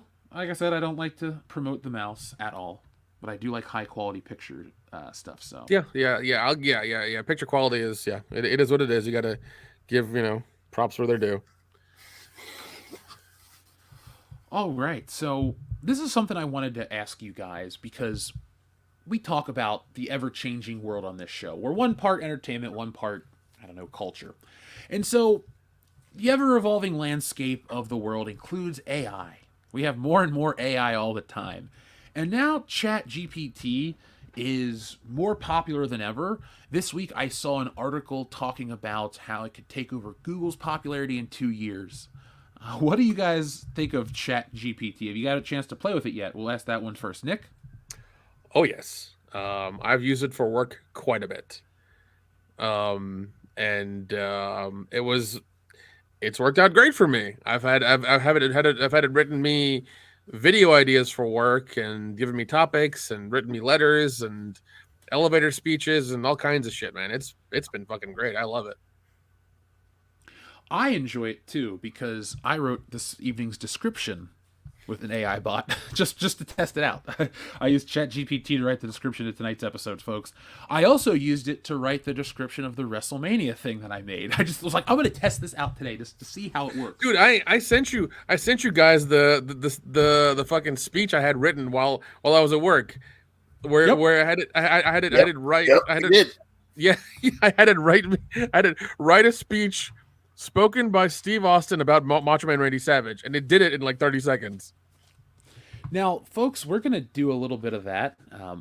If you want to send in some prompts, we could have some fun with that in a minute. But I wanted to talk. I guess I wanted to talk about science for a minute because they're also bringing back a woolly mammoth. Like, we're living in Jurassic Park. We have AI. Like, when do we fucking die? Like, is it a week from now? How close is the clock to midnight? It's not the nukes we have to worry about. It's the fucking reborn woolly mammoths who are going to be controlled by the AI to stomp over humanity. No, Jeff. The octopus people are already taking over the bottom of the ocean, and they're going to merge with the woolly mammoths and gain superiority over the entire human race and take over the planet. Duh. Sorry, I missed that memo. That's my fault. God damn it, Jeff. Yeah, I apologize. But no, to the Chat GPT stuff. It's a lot of fun. I know a lot of other artists are worried, and a lot of creative people are worried it's going to take away their livelihood or their ability to create. I think it's a fun tool, but I do think we're getting to a point where it's going to be oversaturation. And I think we're also getting close to maybe what do you think? Okay, let me just ask you this question. Do you think there will be a crime committed with the use of AI soon? Like God, yes. Oh, yes. God, Yeah, God, it's yes. our fucking time. Oh God, yes, dude. No, there was. They're talking about that in private security, the private security sector. Fucking I'm a member of a organization through work, and they have articles and opinion pieces and all that shit, related to cybersecurity and all that, and that's already come up. Like, I didn't realize you remember the DDO-JSIOC. Right, that's right. Excellent.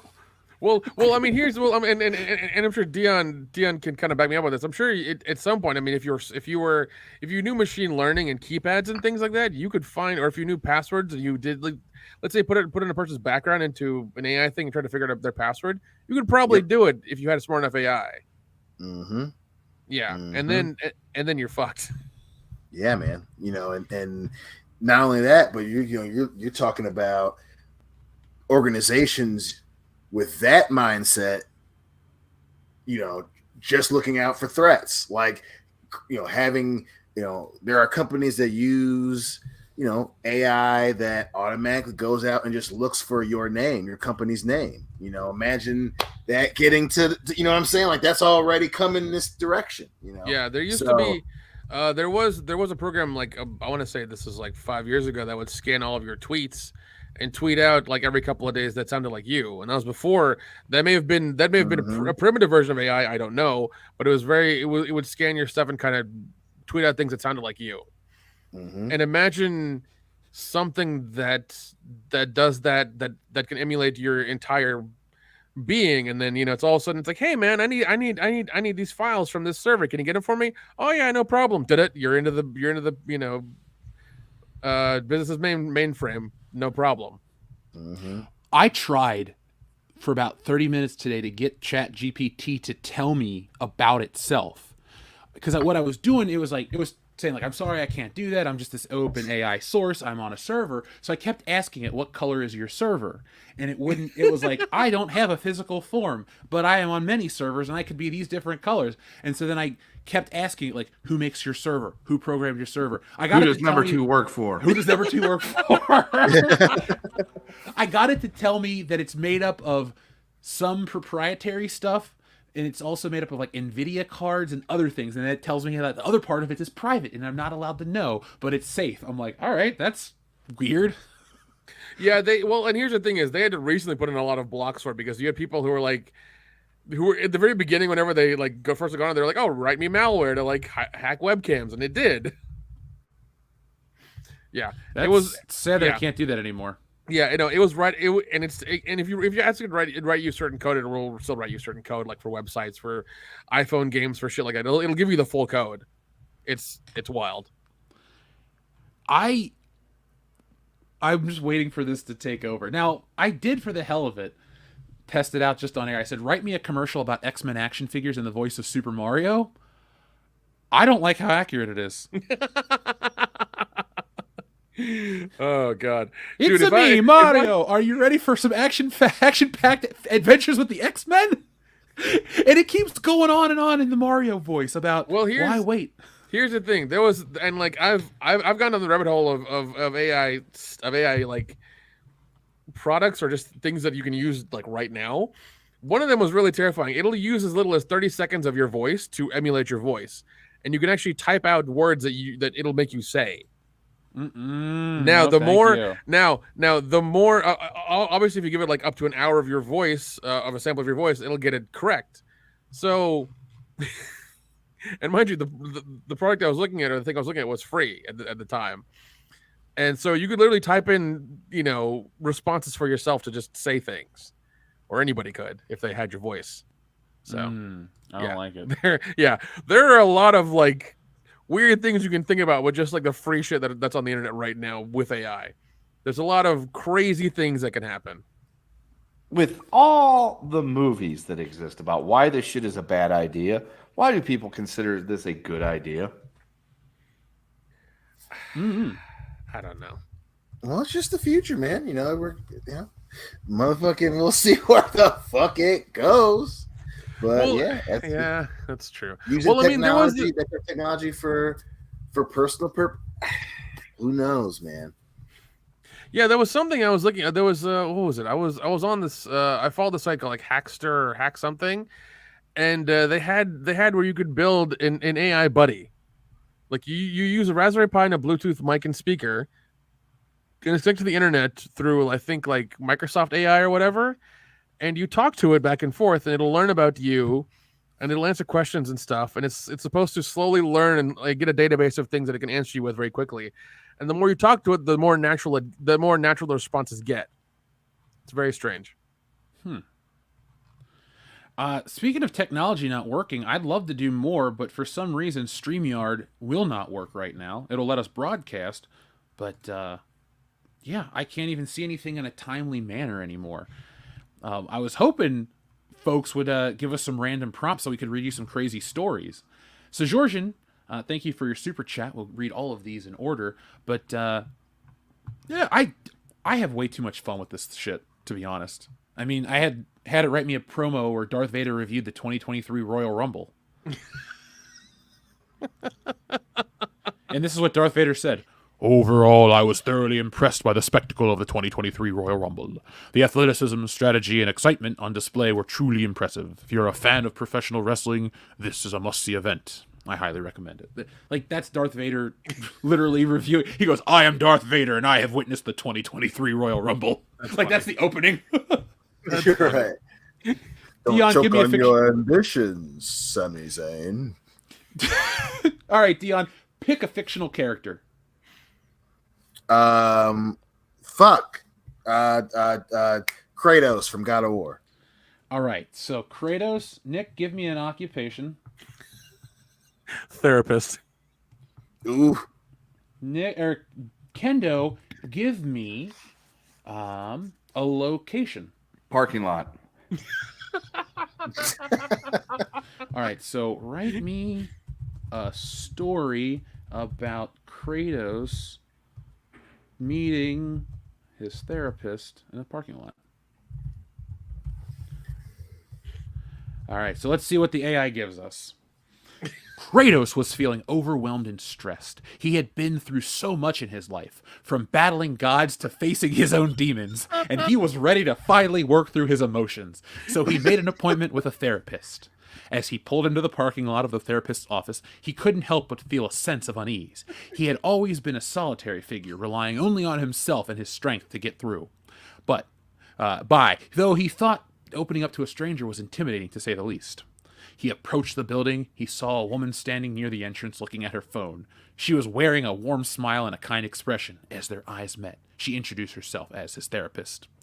Kratos was taken aback by her friendliness, but he soon found himself talking to her about his life, his battles, and his struggles.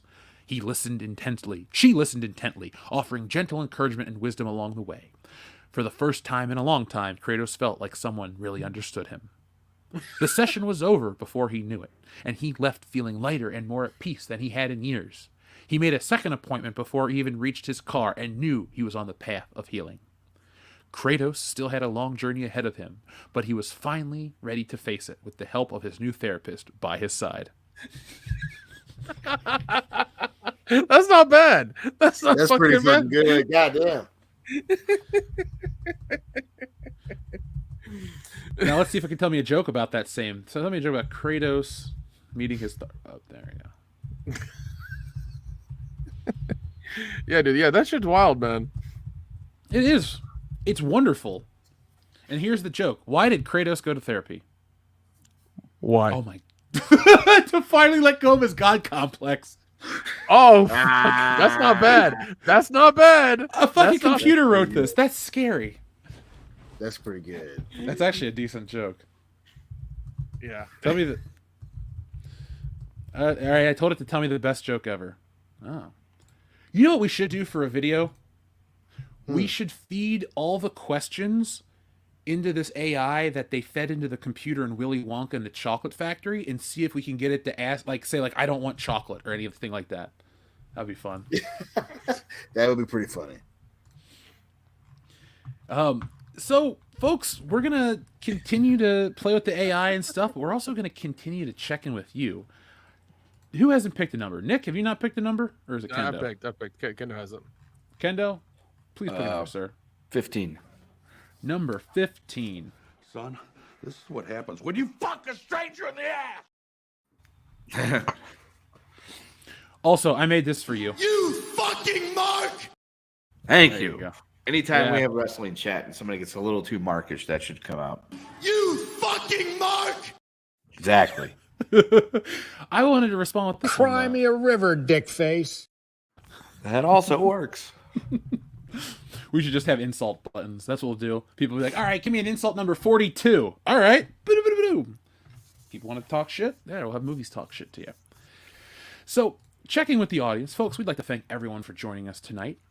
Been a fun night so far. We got a little more left in the tank, and then, well, there's all the content this weekend and coming up in the coming days. So, Goku McDuck, thank you very much. He says, could you imagine Brock Lesnar going into acting, like going under the direction of someone like Tim Burton? And I pick a number 11. Could you imagine Edward Brock Lesnar in a Tim Burton film? Yeah, No. I could. You want to know why? Because in a Ryan Johnson movie and an M. Night Shyamalan movie. That's why. Oh, you're thinking of Batista. Yep, wrong guy. I get all those roided out motherfuckers confused. I'm sorry. I Yeah, understand. them Roy Magoos all kind of run together after a while. They do. I went back and watched a Lesnar match when he won the Rumble. Lesnar was cool, but man, Batista could never really work. He always was just like weird and choppy. But let's see, what's that number 11? All right, so number 11 is right here. You eat pieces of shit for breakfast? No. Thank you to Goku McDuck. So Georgian says, I want Dion's opinion on my $50 super chat, and you didn't press the requested button. I will go back and press the button for you, no problem. Dion, what are your thoughts on Wikipedia giving pronouns to the Star Wars character bios?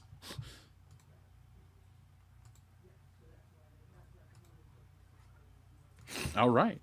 Well, if Dion were here, he'd be like, man, that is some bullshit. Also, Yeah. Hurry up, quicker.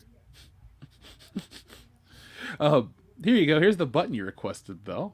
And Dion, I'll ask you the question in just a second. Imagine if you gave a white supremacist 5 MEO DMT, and then as the first one, as they're exhaling, Yeah.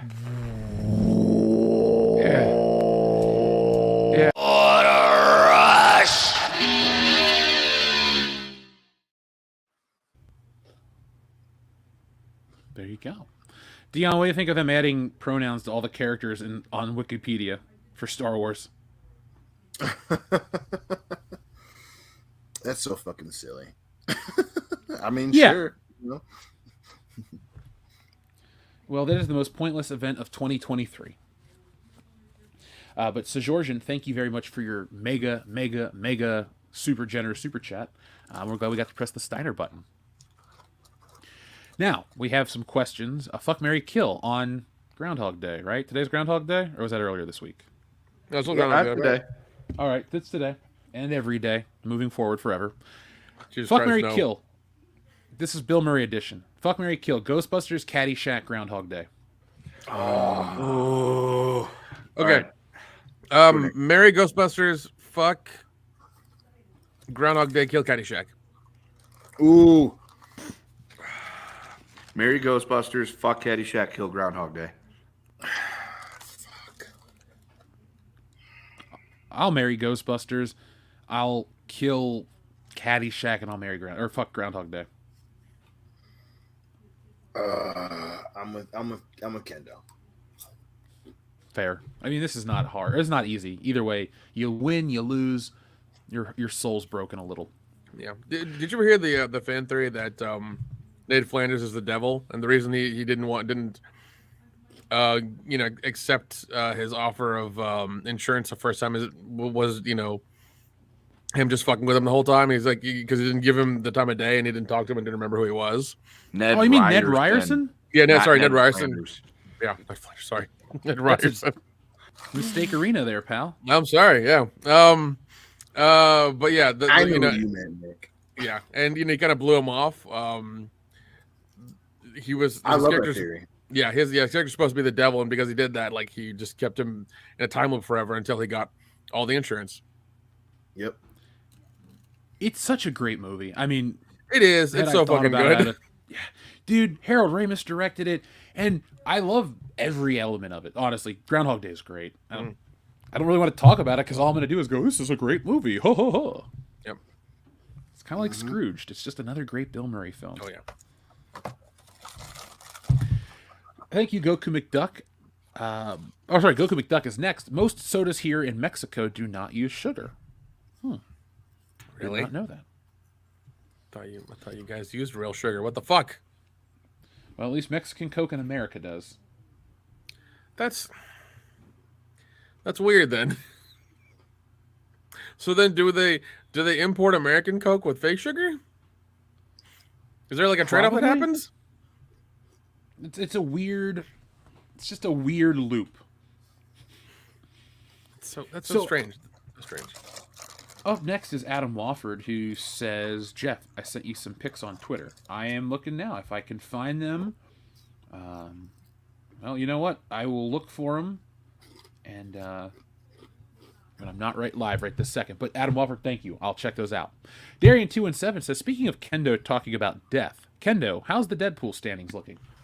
It's as you were of the last time we talked about it. There's been no new movement. I'm still nobody in had second Cindy place. Williams. No. So there's about a week left in the season, and I'm trailing by like 40 points. If only you could have picked Leapin' Lanny Poffo. Yeah, Leapin' Lanny wasn't on my roster, so. Leapin' Lanny. Oh well. Better luck next year. I've finished second place a lot of times. I've won it 4 times, and we'll see what next year brings if it doesn't go down. I'm surprised you didn't say better luck next time, slugheads. There's that too. We're all in Goldeneye mode. Thank you, Darian. TLJ Screwjob says, South stuff, Dion reacting to Clayton Bigsby when? I don't know what you're actually asking.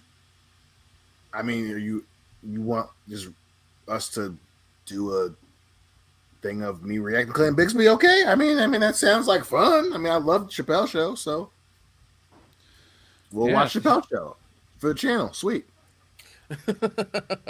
I can't repeat my favorite line. Twist our arms. Yeah. I can't repeat my favorite line of that skit, but it's when he goes up to those white kids and are like, "Did he just call us?" And then they high-five each other. That's the best part of that whole skit. Yep. Like maybe we do a live show of us watching episodes of Chappelle Show. If that's what you're asking, I'm in.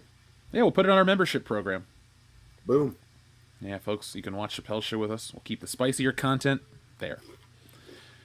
TLJ Screwjob also says, "Kendo, hey Nick, what's it like living near Appalachia?" Nick, cool, but I'm not from Appalachia, unlike you. Kendo curses Nick and walks away angrily. No, that wouldn't happen because Nick's actually from Appalachia and I'm not. So yeah. Your entire premise is completely fucked. What you need, I mean, that's a good beginning to a fan script, I guess, but I don't know what to tell you. Maybe. No, it's going to be one of our WCBS newspaper strips. It would turn out great. All right. It would just literally be an image of you two talking, and that's it. That's the whole thing. We'll refine the copy and we'll test it out. Sounds good. All right. Here we go from TLJ Screwjob. Okay, guys, Lena. Now you can be mad at TLJ Screwjob. Lena Dunham or Yoko Ono? No self-delete. Oh, okay. So then I would just not walk into the room. I didn't self-delete. I just didn't show up. I'll pick Yoko Ono because there's... Oh, God, I can't. Either way, you fucking lose. I pick Lena Dunham on the sheer principle as I refuse to be an Eskimo brother to that fucking communist shit weasel, John Lennon.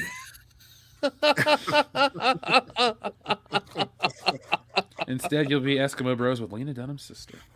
Better than John Lennon. Yeah, I guess so. He is dead. Now, Sojorjan says, AI is falling prey to lewdness. I found a book on Amazon where the author tricked the AI into making several bad romance stories. Robomancer is the title name. I'll buy a copy for the show if you want. Well, I don't know. That sounds really hilarious. if you want to send us a copy of Robomancer, I will. We would love you to send that to the P.O. Box. It would be great. Now, I think we should do an AI comic or something. We should write a WCBS story with AI and turn it into something. That could be fun. If there's only a way to have a machine learning thing where it could like listen to all of our podcasts at once and figure us out. It could, and I don't want that to happen because that's like the last mistake we'll ever make. It just starts making episodes like, you know. Wait a second though. It doesn't. The AI is not slick enough to change where the ad revenue goes to. So we basically get paid because the AI does all the work and does all the shows. Exactly. Maybe we should feed our voices to a computer. We'll see how it turns out. Yeah, man. So Georgian, thank you very much. If you'd like to send us a copy of the book Robomancer, we will check it out, folks. Anything you want to send to the P.O. Box, please do. Kumail, this is from TLJ Screwjob. Kumail Nabjabi becomes a pro wrestler. Your reactions? All right, Kendo, since you love him so much, love to hate him, what do you do if Kumail Nabjabi becomes a pro wrestler? I watch. How do you book him? Wrestling I ain't booking him for shit. He's being buried. I'm gonna have him get squashed in every fucking match. That's a legit answer. Or I just won't watch wrestling any more than I already do, which is not very much anyway. There you go.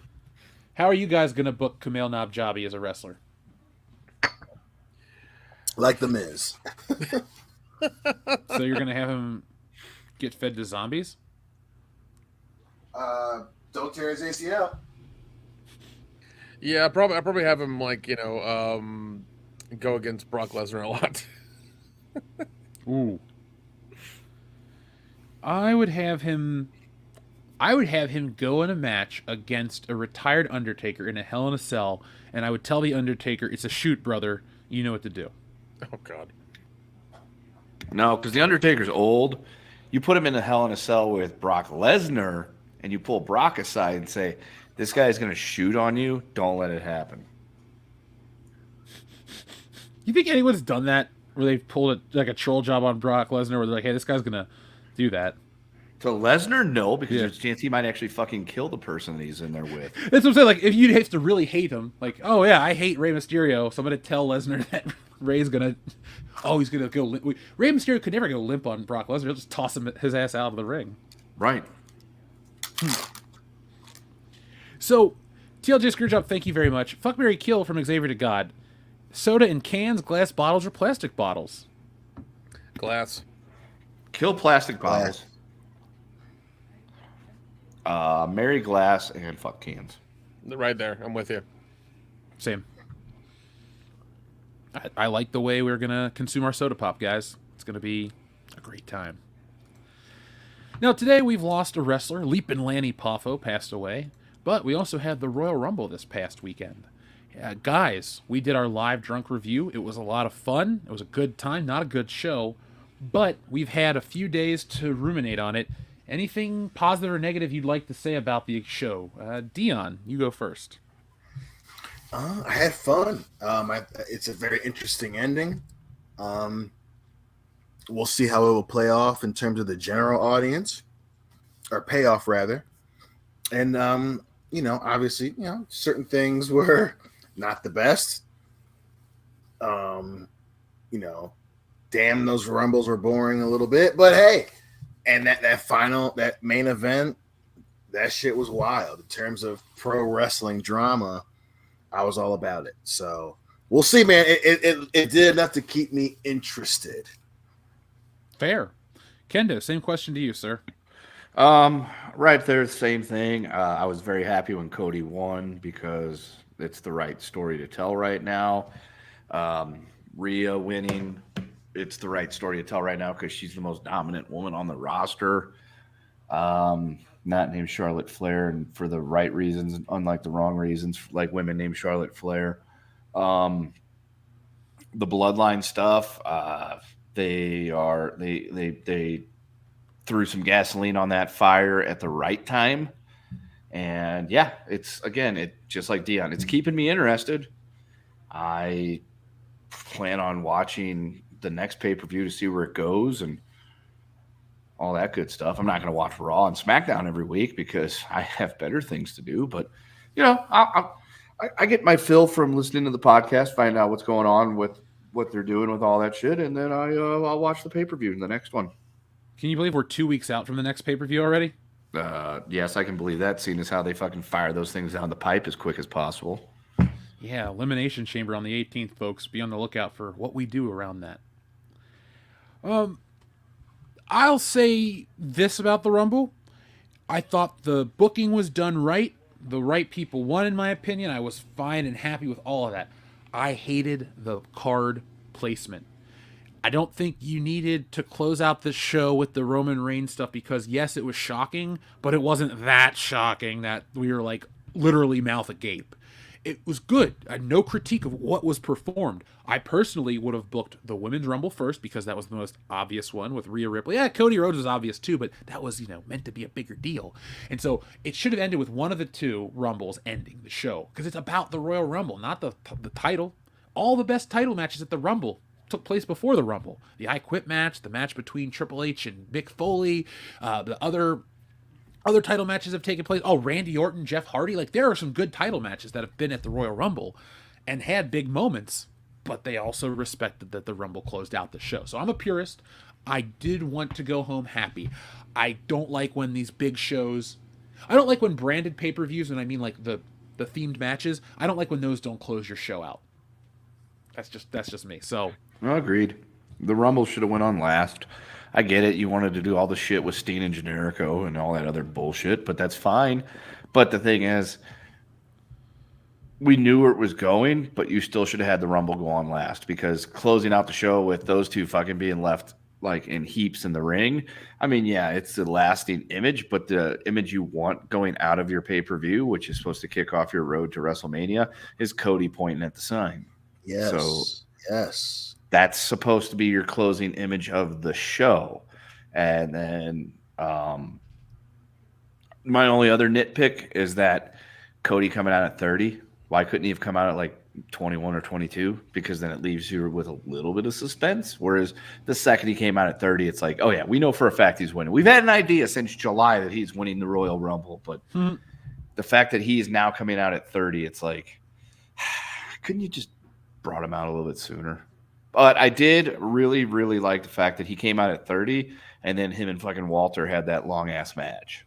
Because, that was good. The Rumble happened and then those guys got like another 15-minute match out of it. So that was cool. There were ways to make it better, but it's still, I'm with you 100%. Yeah, dude.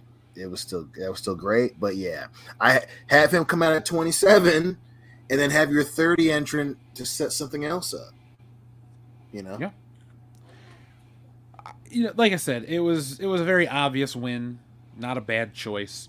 We'll see. Now, I want to ask your guys' thoughts. We're on the road to WrestleMania. What do you think's going to be, or what do you think the show's going to actually look like? I know we can armchair book Cody Rhodes versus Roman Reigns. That's obvious. But like, let's go a little deeper. Like, what do you think this WrestleMania is actually going to look like? A wrestling show? Fair. Do you think it's going to take place on planet Earth?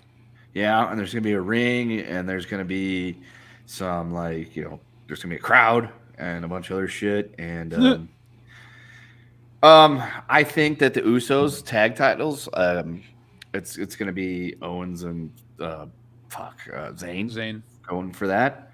That would be the logical thing to do with that one, would be to just put those two up against each other, as opposed to, because somebody's got to take those titles off him. If you're going to completely just tear down the bloodline in one night, then obviously Roman has to lose his titles, whether he loses them both to Cody and they unify it, or he loses one to Cody and one to somebody else, or however they're going to do it. But those tag titles, they got to come off of the Usos.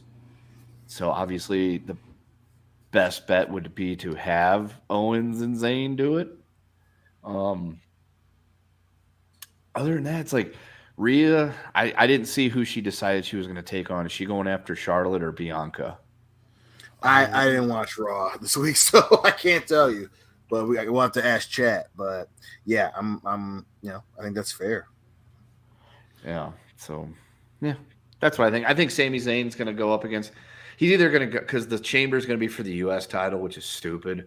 So I think your title match, if Rogaine Ramirez is on the show, it's going to be him versus Zayn for the title, and maybe this is how they tie in that storyline because Jey Uso walked off and didn't proceed.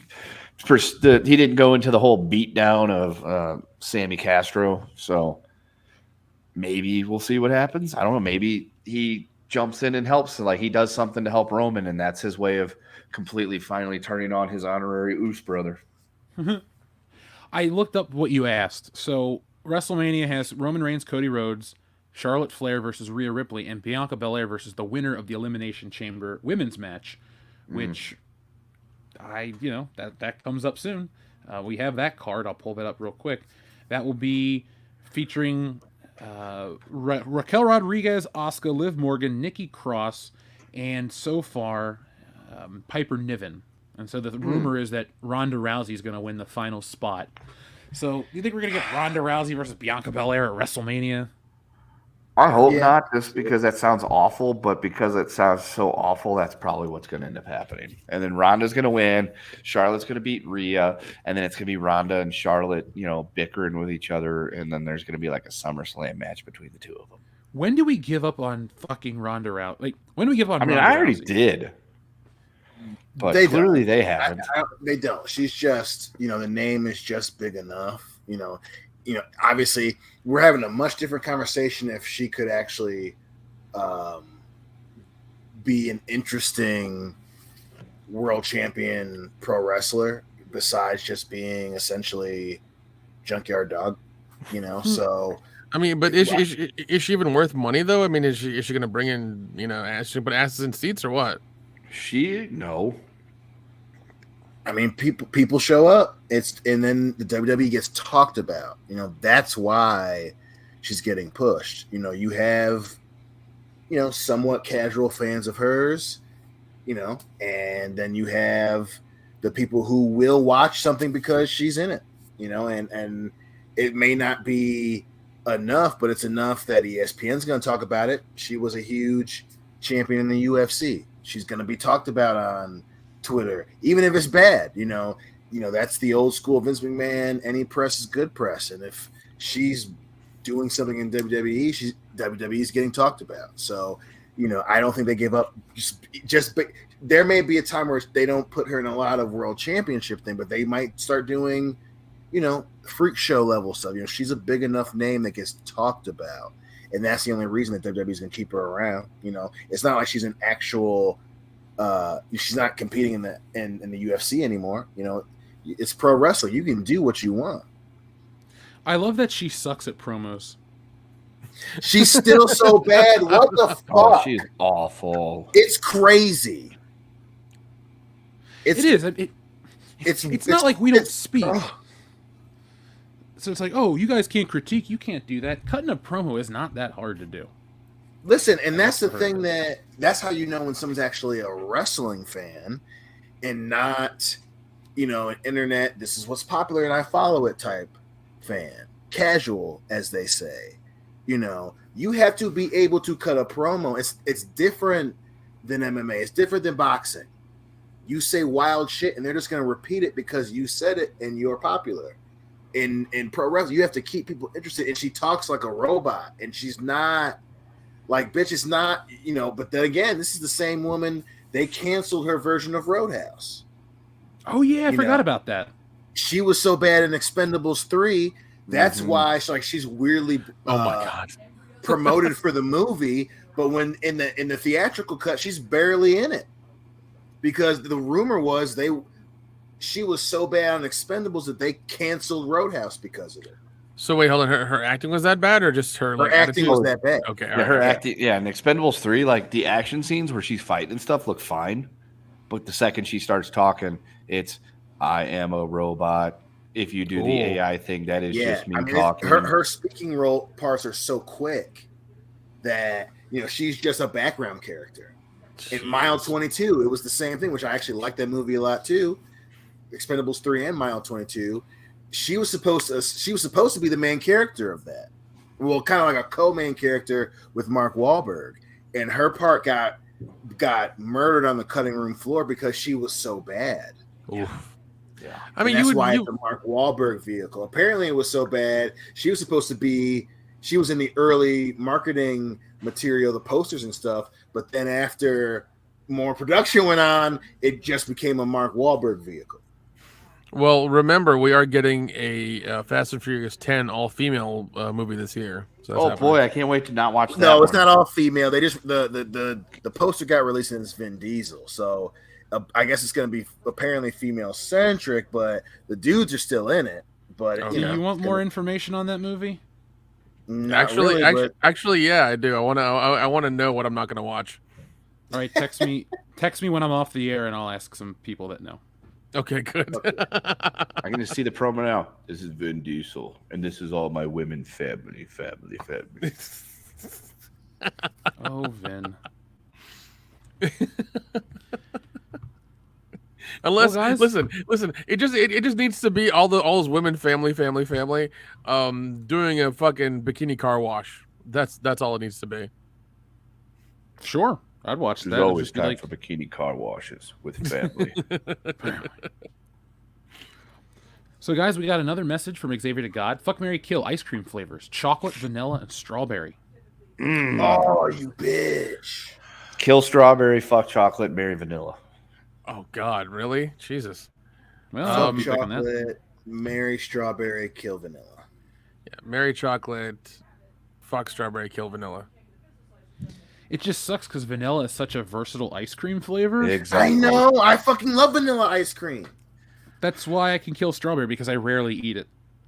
Sorry, I will fuck chocolate, marry vanilla because it's the most versatile, and kill strawberry. Listen, I ain't mad at you. You know, you had a gun to your head. It was fuck, marry, kill. So you do what you got to do. Thank you for understanding my dilemma. I understand. I knew we were best friends, but thank you. Bro, no one understands me, brother. That was impossible. Don't ever have to apologize, goddamn it. If someone gives you shit for your decision, I'll fucking kick their ass, bro. I just see red. You're world class. Oh my God.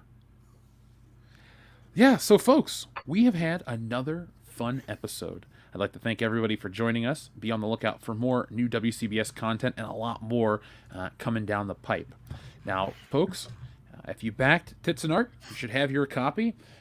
If you're in the American South, you're probably going to be a little, not really delayed. It should be showing up today. Had somebody ask where it was, sent them the thing, and then it showed up. So be on the lookout, folks. They've all been shipped, but there are only a few boxes. We're down to 3.5 of the Terminator version. I don't know and only a few more of the red. So if you live in the American South and still get your mail by horseback, I don't know what to tell you. Jeff, there's still a few more super chats too. You're fucked. I think StreamYard's is fucky. I pulled up the YouTube app and there's a few on there that I don't know if they just haven't popped up for you or not. Oh, okay. Are we talking about these? Okay, these 3 new ones just popped up from TLJ Screwjob. Will Dion reenact Clayton Bigsby?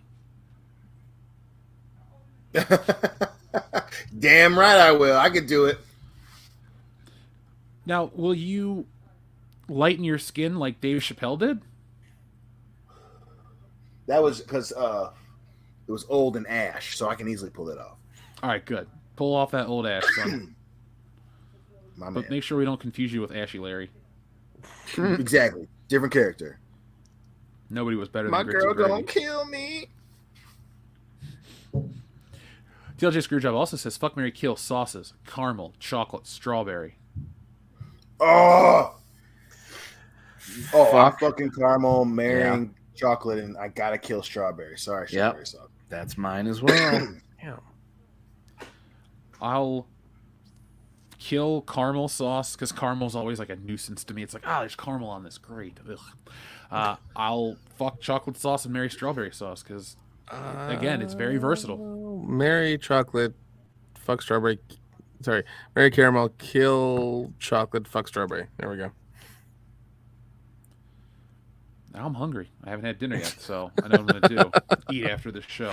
Xavier to God, another ice cream question. Fuck, marry, kill. Rocky Road, cookies and cream, and Neapolitan.